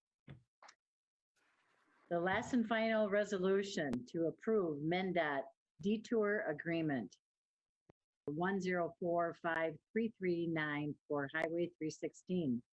Nick, you want to finish it off? I'll wrap it up here, Mayor. Thank you. So this agreement, again, don't have to spend a lot of time describing it. MNDOT has a policy where if they utilize any local street for part of a detour route is when one of their highway projects is ongoing, they do have to compensate the local municipality for that. For Highway 316, we are having part of 10th Street East designated as a local area detour. It will not be the primary detour where you have traffic coming from outside of the immediate area funneled down 10th Street. I just want to make that clear up front. It is essentially to get traffic that's from the edges of Hastings to the south and east up and around the project area, as well as to serve for folks that are in the southern developments to be able to have them have an access route back up to the north, as Molly Klein of MNDOT kind of talked about a few weeks ago in her presentation. So this is to compensate the city for what they call some consumption of the road life. There will be added traffic compared to normal, obviously, when you have some folks that have to use that route as opposed to where they normally go. And for that, MNDOT does a computation to determine how much road life is burned up as a result of that added traffic over the period of time during the project, which is going to be, 6, 7 months, 8 months. And they put the computation together, and what it results in for the city is a payment of about $6,000. So to memorialize the conditions and that payment, we do have a detour agreement, which is the item in the packet, and for which we're recommending the council adopt a resolution to approve it. Okay, thank you. Council discussion. That council, I would accept a motion to approve a resolution for approval of Detour Agreement Trunk Highway 316 Improvement Project. So moved, Your Honor. Councilmember Fox. Second. And a second by Councilmember Lund. Additional discussion? Clerk Henderson, please call the roll. Councilmember Vaughn. Yes. Councilmember Fulch. Yes. Councilmember Fox. Yes. Councilmember Liefeld. Yes. Councilmember Lund. Councilmember Brock. Yes. Mayor Fassbender. Yes. And that motion prevails. Nick, outstanding work for you and with you and your team, and it's going to be exciting to see this project start. Thank you, Mayor. Yes, thank you. Okay, under community development tonight, we have Vermillion Acres, the Headwaters development. For this item, we have an introduction by Community Development Director, John Hinsman, by 2 action items for the City Council. John? Thank you, Mayor, City Council members. I'm going to discuss a little bit about the action tonight. We have amended the request that was in your packet. We had 2 action items on for your consideration tonight. One, the plat for Vermillion Acres. The second, a discussion on contribution towards County Road 4647 improvements. We asked that discussion of the contribution towards improvements be delayed at this point. We as staff are working through some of the requirements on the cost share agreement. Some questions have arisen, and we would ask that we delay any discussion on that until we get some further direction on that item. So what we're asking for tonight simply is the approval of the final plat for Vermillion Acres. So I'm going to share my screen here in a moment. So this is what we're looking at here, Vermillion Acres on County Road 47, 11-acre property. It is a very simple plat. It is 1 lot. The lot is for a 75-unit senior housing facility. The council may recall that back in November of last year, we did approve the site plan preliminary plat and variance to allow this facility to move forward on the property. So is what we're looking at tonight. As far as the plat itself, this over, no, it's not going to work that way. More thing here. And something like this. Oops. You're seeing the plat or not right now? It's a 1 lot subdivision. John. Yes. What's that? It's up. Okay, great. 1 lot subdivision here. Preliminary plat, final plat, virtually identical here. Really there's no public improvements within the property itself. We do have some standard agreements that would come with this at a later date, including a stormwater management agreement and a development agreement. Those will be coming forward at a later meeting. So we do ask that you take action to approve the resolution within your packet, approving the final plat for Vermillion Acres. We did have the Planning Commission take a look at this at their March 8th meeting. They did recommend approval on a 7-0 vote with limited discussion. We have the developers, Mike Holberg and Rob Bars, in attendance as well if we have any questions for them. Thank you. Okay, thank you, John. Council, any discussion?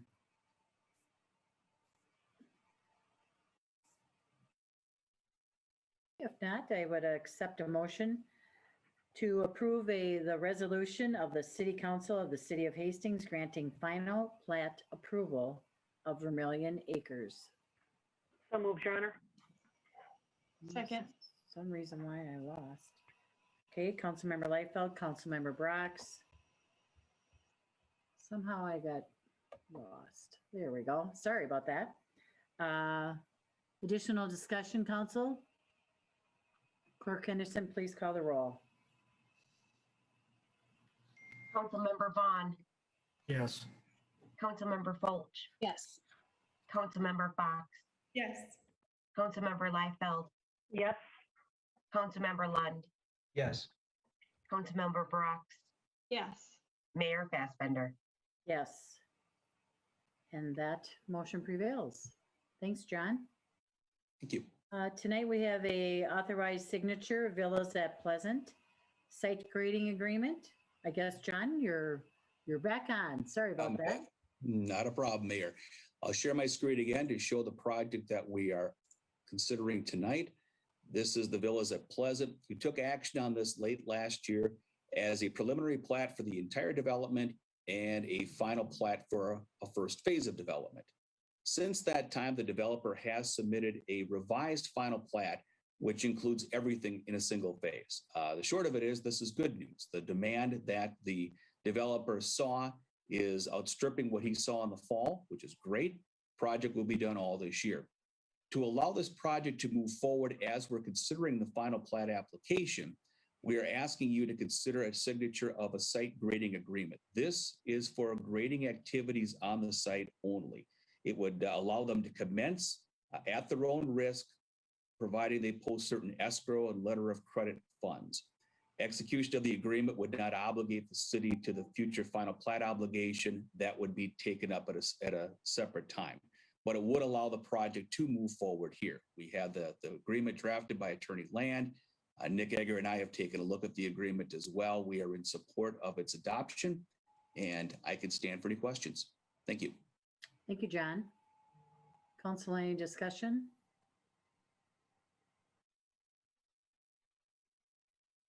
Okay, then I would look for a motion to approve authorization of signature of the site grading agreement for Villas at Pleasant. So moved, Your Honor. Councilmember Vaughn and a second by Councilmember Lund. Additional discussion. Clerk Henderson, please call the roll. Councilmember Vaughn, Yes. Councilmember Fulch, Yes. Councilmember Fox, Yes. Councilmember Liefeld, Councilmember Lund, Yes. Councilmember Brox, Yes. Mayor Fassbender. Yes. Motion prevails as well. Now, thank you, John. Tonight, under public safety, we have a no wake zone. For this item, we'll have an introduction by City Administrator Dan Waticha. Thank you, Mayor. As you know, this discussion has come up several times over the years. This most recent discussion came up last year, initiated by city residents on the east side of town. The Public Safety Committee of Council, which is council members Liefeld, Brox, and Lund, met on March 4th to discuss several options that we might have to go forward or to not go forward with seeking limits on wakes on the Mississippi River. Ultimately, their recommendation to council was that we should explore how to pursue a no wake restriction between Lock and Dam 2 and the Hastings Marina. Recognize that really this falls on Dakota County and Washington County, not on the city to enact and more importantly to enforce. So it's easy for us to talk about because the operational expenses are for somebody else. But they felt that, as you heard during the public comments at the start of this meeting, that there are definitely reasons for having no wake restrictions on the river here from a public safety standpoint, from a property damage standpoint, and then also from an erosion standpoint, which I also point out the city has incurred infrastructure eroded as an additional concern. The committee's recommendation really was a matter of, is this the right direction? Is this the direction that the council as a body wants to go, and really bring that discussion to the full board or the full city council? With that, I can stand for any questions. I would also note that Chief Schaefer is in the audience, and Dakota County Commissioner Mike Slavic had forwarded an email late this evening and is also in the audience to answer any questions from the county point of view. Thank you.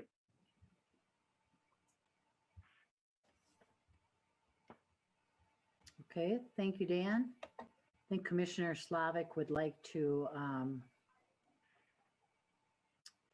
speak to us in representation of Sheriff Leslie.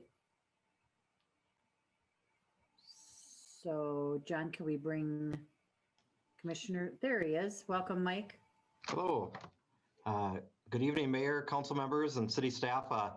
Thank you very much. It's good to at least see you on Zoom. Hopefully one of these days we'll get to see each other in person. And the nice thing is our Director of Public Health has just officially shared with the county board that even without being vaccinated, we can start meeting in person again. So hopefully our county board, we won't be seeing each other by Zoom as well sooner than later. So we haven't made a decision yet, but I'm sure like many other local units of government, we're getting closer. I do want to make sure, I don't know if all of you did receive, as a city administrator had stated, I did go in and forward a email that the sheriff had sent to me later, about 7 o'clock this evening.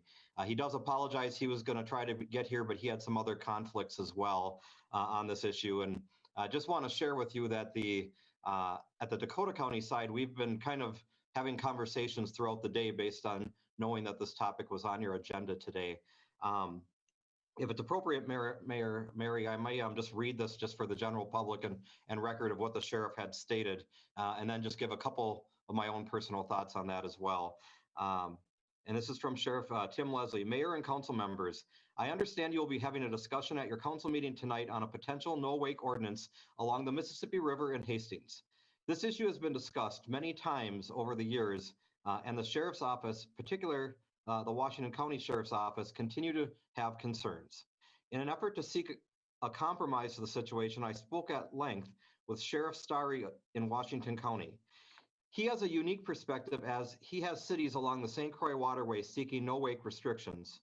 He has no intention of granting them for a variety of reasons unique to that county and its riverway. I agree with Sheriff Starry's position. However, the circumstances in Dakota County are also unique. For one, I would require additional staffing to enforce a no-wake zone in Hastings. Currently, I have other staffing priorities that you are quite familiar with.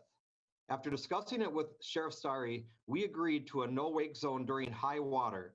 The Army Corps of Engineers declares a high water on the rivers, including the Mississippi, as it travels through Hastings. Thank you for your understanding on this perspective of the issue. If you require additional conversation, please let me know. Happy to talk with you, Sheriff Tim Leslie. And I guess, so that's just coming from a perspective from the sheriff, and I just want to share some of mine because when I was in your seat on the city council, this was discussed a couple different times. As county commissioner representing all of you, we've had a number of conversations. I think this is the third in my 9 years on the county board. And I've actually been, from the public comment at the beginning, I was coming back from another meeting and was able to hear some of those public comments. I've been in the backyards of some of the residents who share when a big boat goes by, and particularly, I think it was 2019 when we had the high water event. I was also there when we just saw what was happening on the impact of that. I think also the county environmental resources has some concerns, particularly on shoreland. However, as was said by Mr. Francis, those particularly happen during the high water events. So I think that's important to note. Your efforts tonight actually moved the ball forward a lot faster because as of yesterday, Sheriff Starry was not willing to do anything. And it was a number of conversations and pressure just to to move the ball this far here. So I know that that's just a little bit of something. We share constituents, both the sheriff, myself, and all of you in this part in here, but I do know that, as was stated by the city administrator, this really takes efforts of the county boards, both Washington and Dakota, by state law to be able to do anything. And quite frankly, you don't have the support of sheriffs to be able to do this, who are the ones who enforce the waterway. And I don't know if this compromise will work or if it will not be acceptable, and you can, as elected officials, choose to move forward which way you want. But the fact of the matter is, we've had a very good partnership in the city of Hastings, Dakota County, and the sheriff's office, and we want to continue to have that. And this situation is not much different than what happens daily up at the state capitol, where you have one body that is one party, one body is the other party. They can't agree on much. So instead, they pass something advocating for their constituents, knowing dang well that nothing's going to happen to it. And what I would love to see happen through your discussion is at least we make that step forward on finding a compromise and get both the county boards to do something. If you choose not to and want to make that statement, I understand. But this is now, I think, the 7th time, as I said, that I've had this conversation in my years as elected office serving the city of Hastings. And we haven't done a dang thing with that. And I will make one other note. Some of the evidence of that is, speaking of not doing a dang thing, we don't have any documented evidence. We have hearsay and stories and maybe visual experiences, but I really encourage the neighbors and residents and the owners of the marinas to be able to, when you see something that doesn't feel right, we need to call 911 and get the, even if it might not be able to do that, we need some documents in situations that go in and say, here's what we saw in that case there, because that's the only way you may get to the end result of a full no wake. But at least in this part in here, it's very hard to go in and spend 6 figures on enforcement and something, even if you had the support of both sheriffs, without some documentation that proves that, even though I've seen it personally, so probably many of you. So I hope that we can continue and find something to get something moving forward, and then maybe see what happens next. But either way, the ball is on all of your courts, and I thank you very much for your time. And as was stated, the sheriff is happy to have if this does get tabled or moved on to further conversation. With a little more notice, he's happy to come and have the conversation with all of you. Thank you very much, Mayor and Council. Thank you, Commissioner. Thank you, Commissioner. Council discussion? Councilmember Brox. Thank you, Commissioner Slavic, and I appreciate your perspective and also representing the point of view of the sheriffs. I guess my question is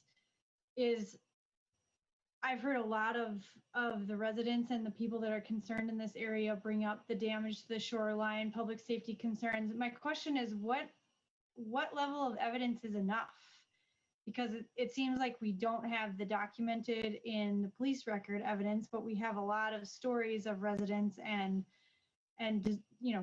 we have anecdotal evidence, yes, but I don't think that is less important necessarily, because we are talking about their personal experiences. So what I hear you saying is that we need to start documenting some of these situations and making it an official record. Does that only mean police record, or if people are writing us emails and sending us some of this stuff in email, can we forward that on to Sheriff Leslie and Sheriff Starry and show them what it is that we're hearing and seeing? Mayor, are you asking for me to respond to that the best I can? You can, sure, thank you. Okay, thank you, Councilmember Brox. I don't know that answer for certain. That might be a more appropriate question for the sheriff. I will give you my thought on the fact that if it is true that the shoreland damage is because of the boats and not because of logs and flooding and that stuff in there, what would be very helpful would actually be the police records that would go and say this 30-foot cabin cruiser just went down the river and swamped a small boat, and being able to call and get that in the documents. But I do not know that for certain. I'm just knowing that they did go and run the 911 calls, and there were not any that were related to that. So. But a great question for the sheriff. I just am answering the best of my knowledge. Councilmember Leifeld. Thank you, Honor. Appreciate the information, Commissioner Slavic, and reading through the email that we received with comments from both Sheriff Starry and Sheriff Leslie. You know, everyone keeps saying that we've talked about this several times. I've been doing this now for 5 years, and this is the first conversation. So the 7 times previously, we're looking at a while ago. I would be curious to know, that being, I mean, I love boats, but I don't know anything about them. It would seem to me that we're seeing an increase in boat traffic. I would be curious to know if there's data, where we get data on that. And I can definitely say that boats are getting faster. They're getting bigger. So those are all pieces too that in 20 years ago when we looked at this, and maybe 15 years ago, and then 10 years ago, because if we've looked at it 7 different times, you know, in the last 30 years, I think this is something I feel that we need to continue to talk about. We need to get more data. You know, is it something that nobody calls the police because what is the point? You know, as Councilmember Brock had pointed out, you know, we've got all this anecdotal evidence, but what does it mean, you know, for them to call it in when something happens? So I would like to see this as being something that we continue to do our research and get more data. I think there are a lot of missing pieces here, and none of us sitting here are the specialists on any of this information. And when we're talking about the infrastructure erosion within the city, you know, we've talked about the safety of what would happen if First Street were to collapse underneath the bridge. Then what do we do? We've got a railroad track that we have a hard time stopping. You know, we've all had sat through many meetings with conversations with the, you know, the railroad system of what do we do? How can we get them to stop stopping on the track over the middle of 2nd Street? Well, we can't even get them to do that. So I would be concerned that we'd be looking at something, you know, something bigger here. You know, if we don't start looking at it and taking some, you know, some measures, some safety measures right now.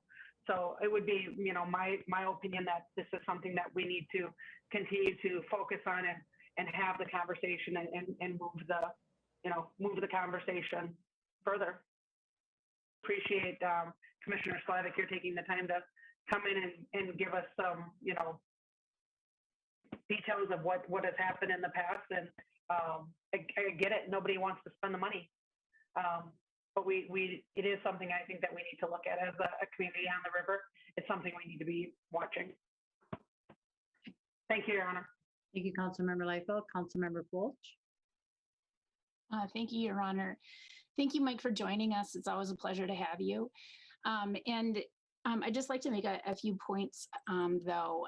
The law enforcement database is not an applicable means of record keeping in this very instance because there is no speed limit on the river from the dam, you know, down to Prescott. And so there's no law that's being broken. And so there's no need to call any law enforcement entity about when there's not any law that's being broken. And so, hence there's no data that would be within the law enforcement database. But however, several months ago, in one of our packets, the city had its mitigation plan in it. And so I can't remember if it was if it was through the police department or if it was engineering that they specifically updated the mitigation plan to incorporate the problems of the erosion that's happening on First Street underneath the railroad bridge. And so, so we do have documentation, and it is a major priority of our city, and it is causing structural damage to our infrastructure. Furthermore, I'm the one that brought this forward last summer after one of the residents in the East Side neighborhood had brought me to his house and walked me along the shoreline along all those houses and then down to the marina. And I was just shocked. You could just see the evidence of how the river is specifically from the wake is causing so much damage. And just to stand there on one of the docks as the boats went by. I mean, this isn't rocket science. I mean, this is plain common sense as you stand there and you experience it. And then furthermore, it has an impact on the fact that boats can't dock down by the river. I mean, we have that little dock that's down by the Hudson Sprayer building. And I'm not a boater, I don't have a boat, but it was explained to me that people can't dock there on their boats because if they were to do so, big cruisers that go by super fast can knock around their boats. And that's why people aren't stopping at that boat dock. I mean, all you got to do is, bike over to Prescott and you will see during the summertime that place is loaded with boaters who have stopped and are, as tourists, are using, the downtown of Prescott and, the multiple restaurants that they have there, that they're enjoying them as boaters. And so it really, has an economic disadvantage as well to our downtown, that no one's able to actually stop at that dock and just walk up and enjoy our downtown. And so it's having both, an impact on the city's infrastructure. It's having a huge impact on the residents of their property damage. It's having an economic, impact to the marinas when people can't stop and dock their boats there. And then there's damage happening to their boats, for the individuals who are using those marinas. And then our downtown is at a disadvantage. And so I think it's great that both the county sheriffs are finally, kind of agreeing, that something needs to be done, because I think, quite honestly, it's so ridiculous that something hasn't been done, that this concession is being made that they'll want to do it during high water. And I'm not exactly sure what that means and what that looks like and what that signage looks like. And so I'm open to hearing a little bit more about that, but it just seems like it's a little too little. I get it that law enforcement is asked to do way too many things for the public. But I mean, this is something that our community really needs for all the reasons that I just noted. And so I appreciate you bringing forward that offer, but it just seems to me that it's falling short. So thanks. Thank you, Councilmember Fulch. Councilmember Fox.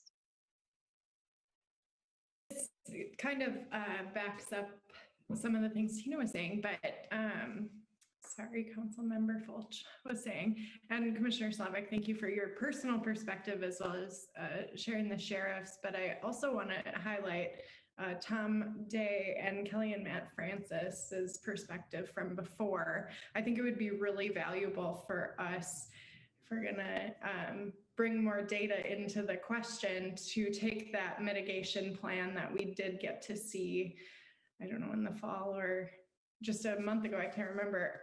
And it sounds like the Francises are thinking about replacing part of the riprap that they have protecting their shore, maybe looking at what a quote would look like there and adding that into the conversation. So we know if we do need a mitigation on First Street, what the cost for the city would be, and ultimately the cost for all these residents.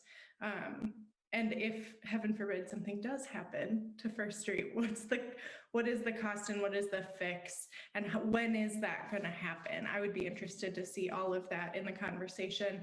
And maybe we do start with a communications plan to communicate with voters that they can't speed through this section of river, and grow into, of course, this is kind of like the HPAAC plan. We're not going to have it all tomorrow, but as long as we can keep the conversation moving and acknowledge that it is a problem, I think we're taking steps forward in the right direction. Thank you, Your Honor. Thank you, Councilmember Fox. Councilmember Vaughn. Thank you, Your Honor, and thanks to the committee for working on this. I personally want us as a council, I think the DNR is taking an easy way out on this one. That's the national park in this area of that. I think that's our better route. I get where the sheriffs are coming from, but we need to create that conversation with the DNR to say, you just can't wait. This is, the water is affecting the shores of the city of Hastings. The city of Hastings is not affecting their waterway. I just think that's our approach. I think that's a better approach for us at this time. The sheriffs have stated their point. I actually like what they're saying. At least they're starting to work with us. But I think we as a city should do a better job going out and talk to the DNR about this one. I think that's our best route in my opinion. Thank you. Thank you, Councilmember Vaughn. City Administrator Dan. Just a quick point of clarification. The amendment we did to the county all hazard mitigation plan a couple of months ago really was related to flooding. So although there is some erosion at First Street, that really is a separate matter than that mitigation plan. Public Works is working some remediation to the damage that's there, certainly looking at some things more long run, but the potential for putting in some flood wall or something with that mitigation plan really is related to flood, not erosion. Nick, I have a question for you. If you can answer it, I don't know. Do you know our water levels right now, and what would a high water level be at? And how often do we get there? If you can answer those.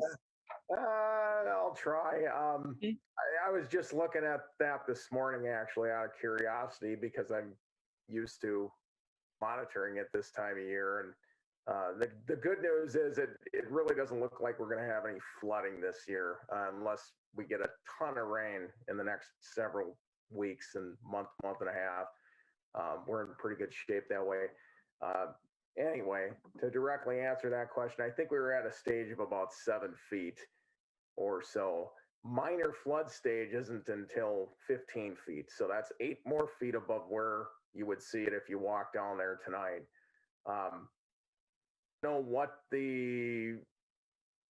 No disrespect to the sheriffs, but I'm not sure what number they have in mind, or if they have a number, or if there's some other sort of qualitative description that they're thinking about when they say that.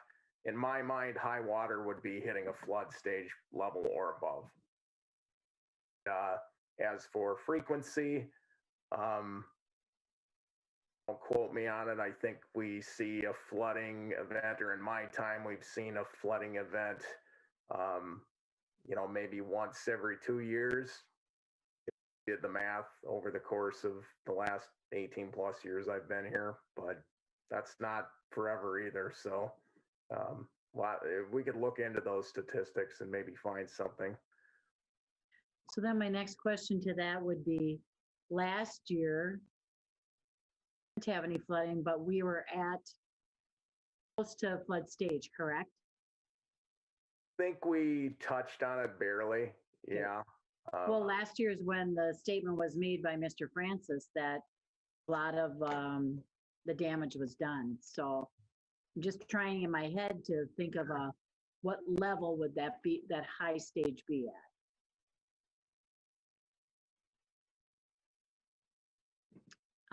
Councilmember Fulch, your hand is raised still. Is that,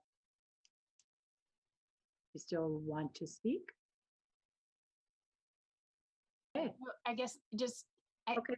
I'm not sure how it is that we proceed with this because it is kind of nebulous as to what high water means. And in my mind, high water is flood stage as well. And so for that to be fined. And then secondly, I mean, really how many people are boating when there is high water? We've all stood on the banks of the river and seen the large logs and all the debris that's in the water.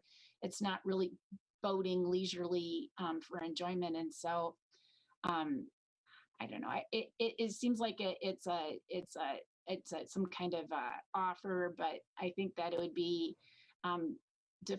would be difficult to know exactly when we are under high water. And if you can somehow, create the perception that we could be having high water a lot of the time, that would be one thing. But if it's like so seldom that it's just in the springtime after we've had a big thaw of the snowpack, then I wouldn't be in favor of that at all.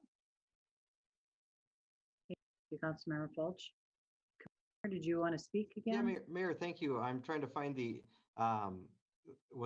for example, the county has its ordinance 128, which is related to the surface use on Lake Billsby. And there is a set of what triggers once the water exceeds a certain level. That's what, for example, at Lake Billsby, 858.2 feet above sea level is the trigger when Goodhue County and Dakota County go in and declare the no wake zone and enforce that no wake zone. So that has been in there. And that's maybe to answer some of that, but I think that's all determined by the Army Corps of Engineer that goes into ordinance. The only thing that there's a number of comments that I could say in there, but this is not my discussion. I do want to just share this text that was sent. I'd asked the question after watching part of Mr. Day's comments on other communities that did stuff in there. Some of them are easier to do because, for example, in St. Paul, the Mississippi River in St. Paul is actually the part that I think they're referring to where there's the no wake zone is actually all in one county. But for example, the question was along the St. Croix River, the Sheriff Starry and Sheriff Leslie have been responding to me, and they'd said that the only city in the St. Croix River that the sheriff has allowed a no wake zone on is the city of Afton. Bayport, Oak Park Heights, Stillwater, Marines on St. Croix, and Lakeland have all asked for a no wake zone and have all been turned down by the Sheriff Starry out of Washington County. And the only reason that Afton was in there is because it's a very narrow spot. The other thing that they made note of is the fact is the St. Croix, which you're using as an example, is very different than the Mississippi River, given the fact that you don't see barges go up the St. Croix. And then just if I may add some, like I said, you all can do what you want, but the fact of the matter is you're asking for an ordinance that basically has somebody else pay for it. And that has to be noted on there. And I do think that as somebody who is a boater and who goes out on the river, there are boaters that go during high water. There's a lot of them. They move very slow. Quite frankly, you'd probably see most of them will actually be abiding a no wake just because of the logs and everything else that goes in there. A lot of them end up going over try to get to the St. Croix as quick as they can because there's not as much debris coming from the St. Croix as there is from the Minnesota and Mississippi River with that. And then I think I'll leave it at that. I don't need to say anything further because it's, as I said, up to your call on what you choose to do. The one point that I will just end with is just that the documents of 911 calls or not, that was just one of the components. The fact of the matter is that you have one political unit that doesn't support this. And that's just kind of the aspect of it. And we on Dakota County representing the interests of Hastings have tried to find some way to at least move the discussion instead of a pure no. Thank you, Commissioner. I mean, it could be they're baby steps, but it could be helpful. It's the only way we're going to get, because Sheriff Starry is not going to change his mind. So do we want to dig deeper into it and take Councilmember Vaughn's recommendation and work with the DNR or try to work with the DNR? Or how would you like to proceed, Commissioner, or I'm sorry, Councilmember Fulch? Yeah, I think thank you, Your Honor. I was going to suggest the same thing, that perhaps the committee that heard it last, the Public Safety Committee, reconverge for another conversation.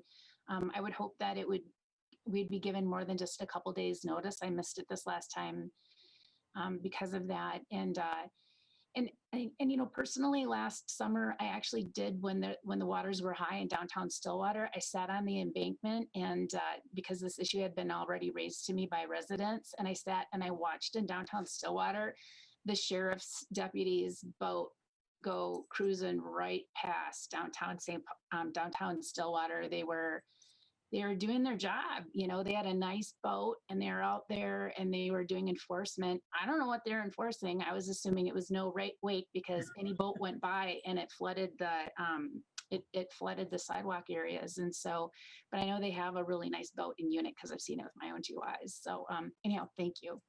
Okay, thank you, Councilmember Fulch. Councilmember Lund.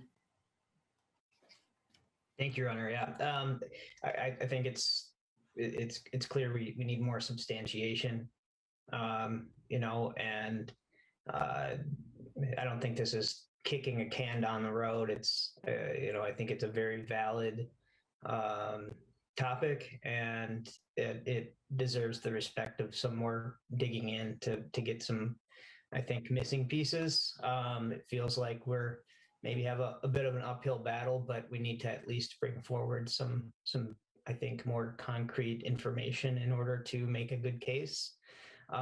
because what we have right now, I don't think is going to do it. From what I hear, at least, but I think it's still worth pursuing, and whether it's the DNR or whatever else is available to us, I think that makes sense. I'd also like to know, we're hearing a lot about, and it's all very good points, Commissioner Slavic, cities, we're not the only city on a river, and there's no wakes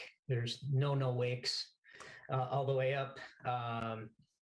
I'm not sure. I didn't do a map search, but I don't know how many backyards are right on those areas. I know that, there's docks and so forth, yes, but I don't know how close to a person's home actually some of those places are that they're dealing with in Stillwater or Bayport or otherwise. So that'd be good to know. And then also, what does enforcement look like? Is there just one option, or what's our menu on that?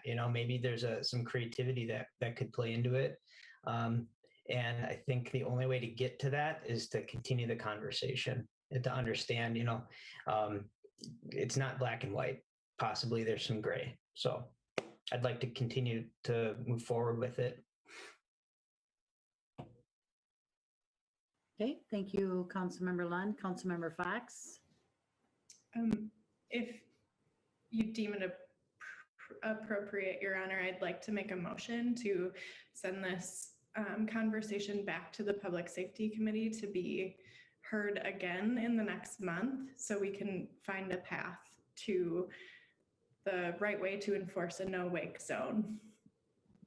Okay, thank you, Councilmember Fox. I'll need a second to that motion. Councilmember Fulch. Additional discussion. Councilmember Lund. And I can't speak to this, but it was my understanding that this isn't something that would be enacted for 2021 voting season anyway. So the stipulation of this month, I understand that's to not drag our feet, but that may put us in a situation where staff and others can't necessarily gather the information that would add value to that meeting. We've already met.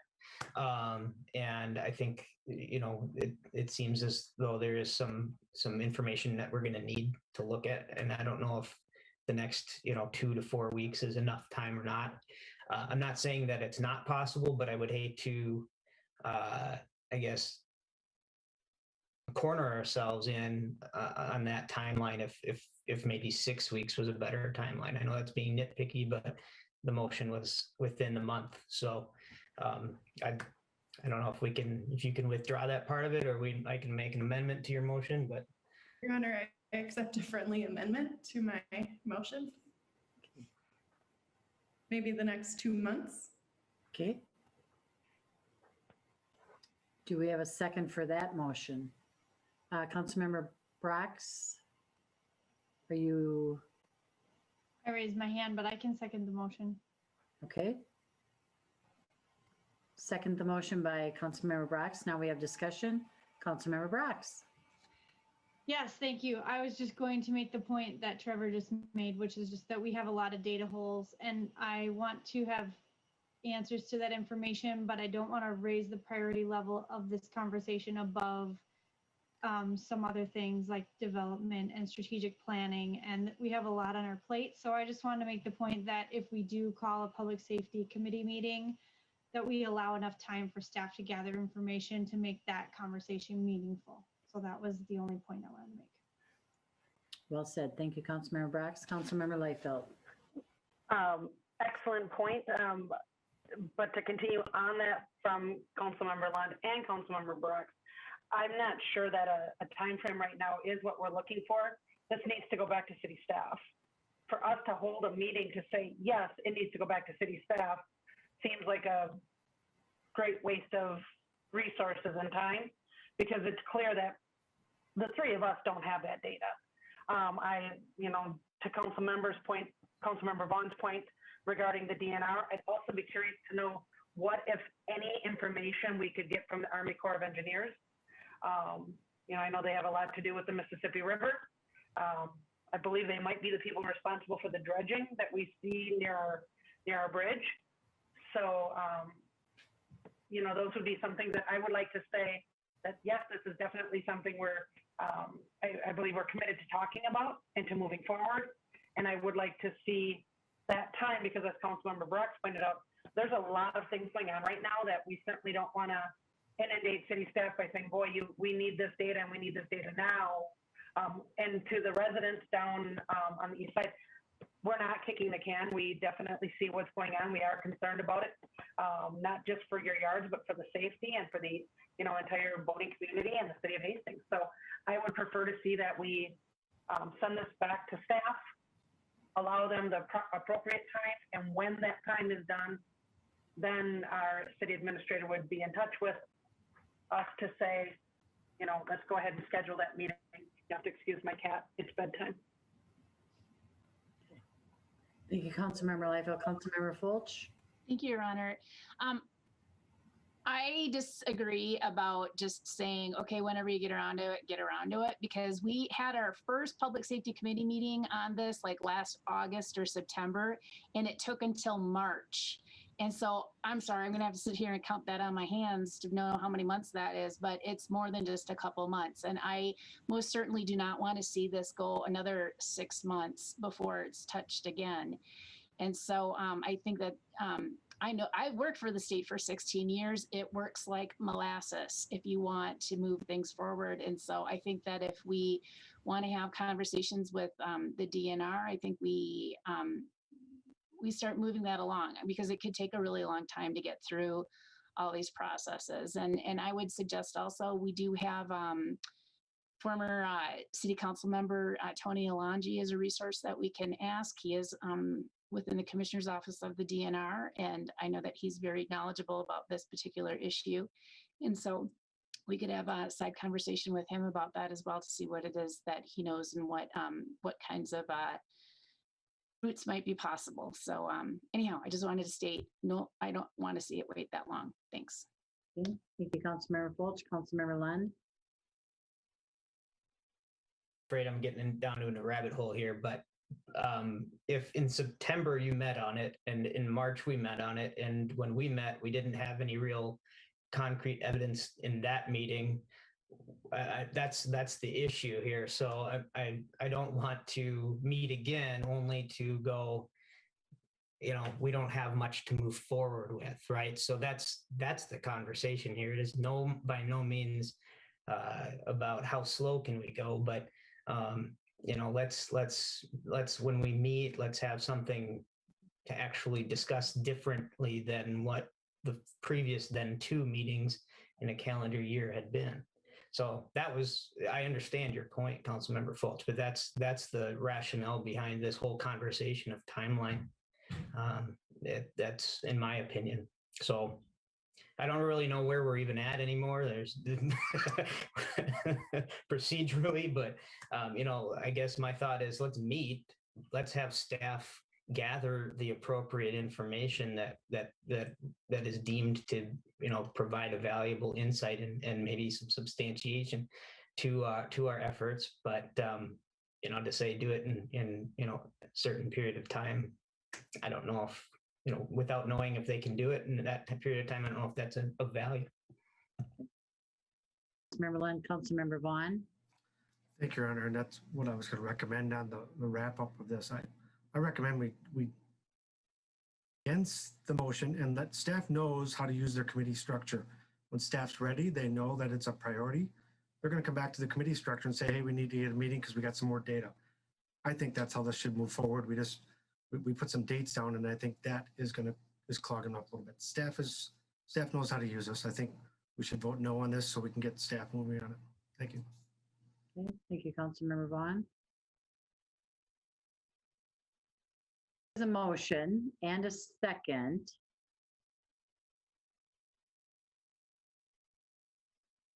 It looks like Chief Schaefer would like to speak. Oh, okay. Chief? John, would you let Chief in? technically, Mayor, I don't know if we voted on the friendly amendment. We probably would need to do that also before we do a total vote Okay, on this. sorry. Thing. Chief's here.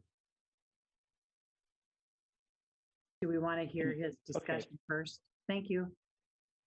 Hear me? Yes. Okay, good. So I maybe going to push back a little bit, because when you say staff, remember the river is not our jurisdiction, and I have been involved in this conversation about 3 times since I've been here, and what was presented in the memo, I was pretty much upfront because I've vetted the DNR out a few times. I've reached out to our law enforcement partners several times, and the answer has always been the same. So, and when we talk about 911 calls, I can tell you that during high water, the phone calls come to my office, and they don't come to they're not 911 calls. And I call the sheriff, and I call both departments, and I say, hey, can you give us some extra patrol during high water or when we have events? And so it's not that there's probably not data to collect. When I think about staff time, that probably equals me, and I have the same information now as I did 3 years ago, as I had 6 years ago. So there has to be a different approach. The DNR has already said we are staying out of it because it's up to the counties. If the counties bring an ordinance to us, we are the deciding body. So I think the citizens in our last public safety committee meeting ask the citizens to carry and shoulder some of this because of the anecdotal information and the erosion. So I just don't know how far you want us would want us to go in as staff tearing this apart, because I have led this, and as said, it's my 3rd time around, and as already was said, we are at the same point. So how is it going to look different as we move forward? So just want to be totally honest, it's not my area of expertise, and I don't know. I mean, we have the Corps, we have the DNR, we know where the sheriffs stand, but there is so much more that we have to dive into, and look for a little direction from council if you are going to have staff move forward with this. Chief. Councilmember Vaughn. Thanks, Your Honor, and thanks, Chief. I use staff generically there just because I think we're tied up in emotion there, but I think it's going to take some strategy with staff and listening to us council about, I go back to the DNR. They can say no all they want, and they can say we're staying out of it. That's where we need the strategy. We need to start finding a way to talk to my state representative, stick to my state senator, that's going to call the DNR commissioner saying, why won't you listen to this? At least take an avenue. That's what I'm looking at for staff, to kind of gather the communication plan. And again, remember, we got to listen to the rest of the residents too. Some may not want this. So I want to hear from everybody. That's what I'm looking at for the next steps. I use staff generically, but I'm asking staff just to say, let's formulate a plan. That's all I'm asking when I say that. I don't think it should go in deaf ears. I think DNR is taking an easy way out. Easy to put that in policy. Thanks. Thank you, Councilmember Vaughn. Councilmember Fulch. Thank you, Your Honor. Chief Schaefer was looking for clarification about what it is that staff could do differently. I, for one, would like to know specifically if the county sheriffs are offering a no wake during high water. What specifically does that mean? What specifically does the signage look like to the boaters that are on the river? What would the enforcement be? Because, you know, I came from a traffic safety background, and I know that perception, the chance of getting caught has a lot to do how it is that people obey the law. And so if we do a good job of casting the perception that there's the opportunity for them to get busted for zipping past a bazillion miles an hour through our downtown area, then I think people will slow down if there's ample signage and and people perceive that. And so something's better than nothing at this point. It's my understanding that the marina down at the end of the east side used to actually have signage as boaters went into the water, just to kind of, cast that doubt that they might get busted for it. And so I just really would like to explore what does that look like, and maybe it's a baby step, and it's an offering, as Commissioner Slavic had said, that we take for now and continue to try to move forward, because something is better than nothing. So thanks, Chief Schaefer, for all of your effort. I do greatly appreciate you, so thanks. Thank you, Councilmember Fulch. Councilmember Lund. Thank you, Your Honor. I agree with Councilmember Fulch's point. That's what I was trying to get at about creativity regarding enforcement, right? And so, that's where I want to know what enforcement looks like, what the menu options are. Is it primarily signage? What's the staffing look like, and so forth. For high water or otherwise, right? So, I think I wouldn't even consider it a baby step. I think it's possibly a very significant step, what you're talking about, Councilmember Fulch, and it's worth exploring. Councilmember Lund.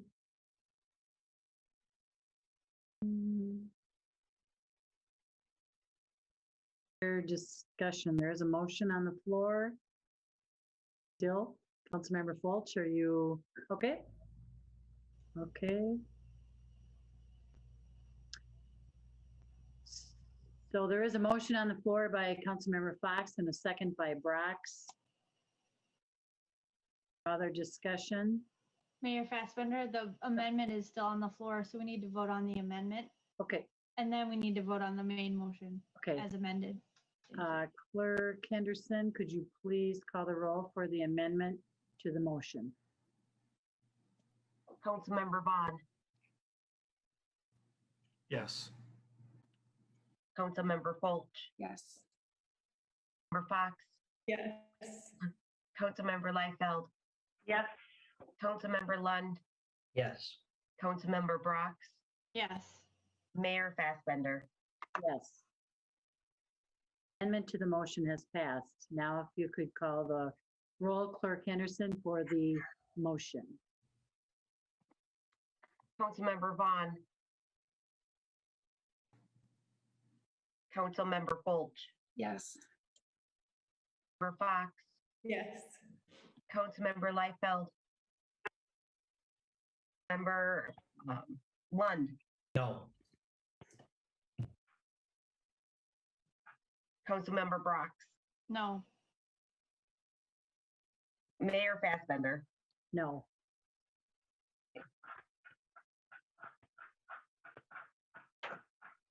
So that motion prevail.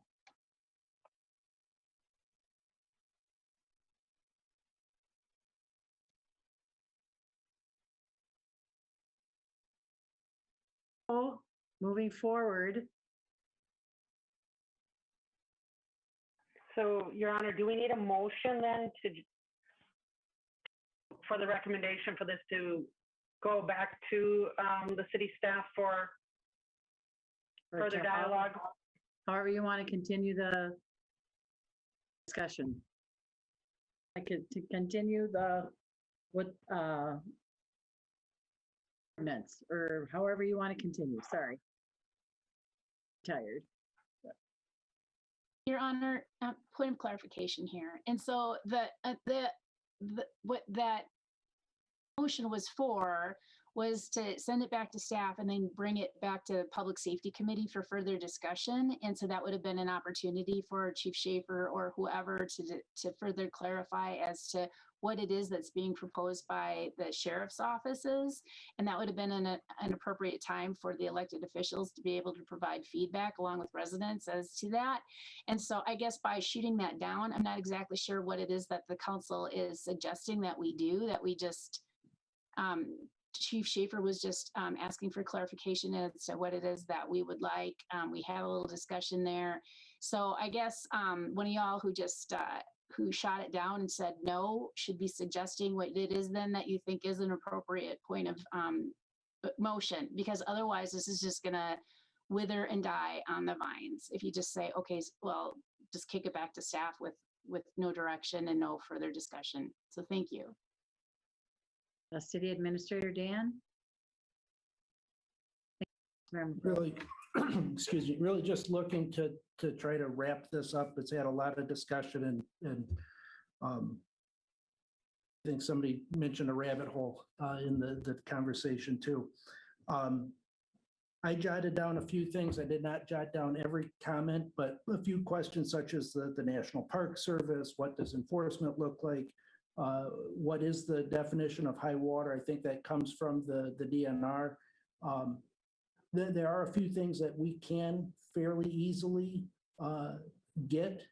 I don't think that we're going to suddenly get data or documentation to say, here's what the problem is, but we can certainly bring back some clarification to it, propose that staff bring that to Public Safety Committee sometime in the foreseeable future. Certainly not withering on the vine, but recognize it falls in with other priorities that we've got going. It might not be within 2 months, but really just encourage council to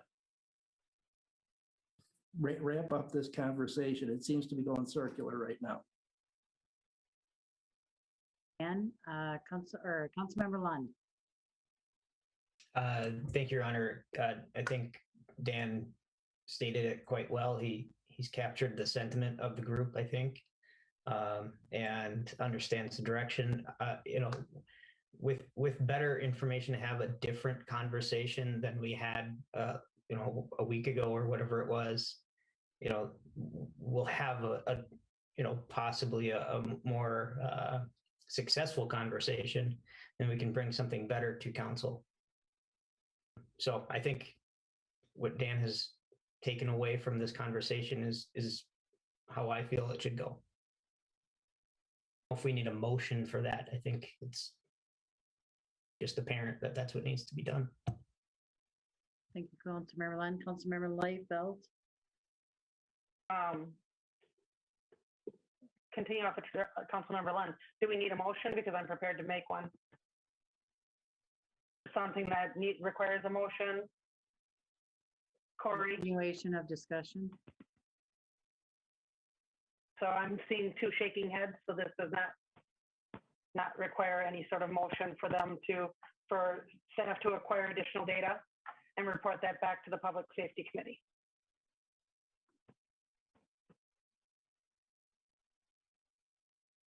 Thank you, Council.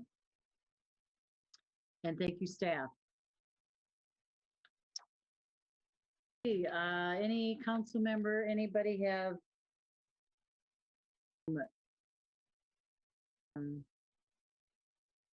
announcements? Sorry. Okay, I have a couple.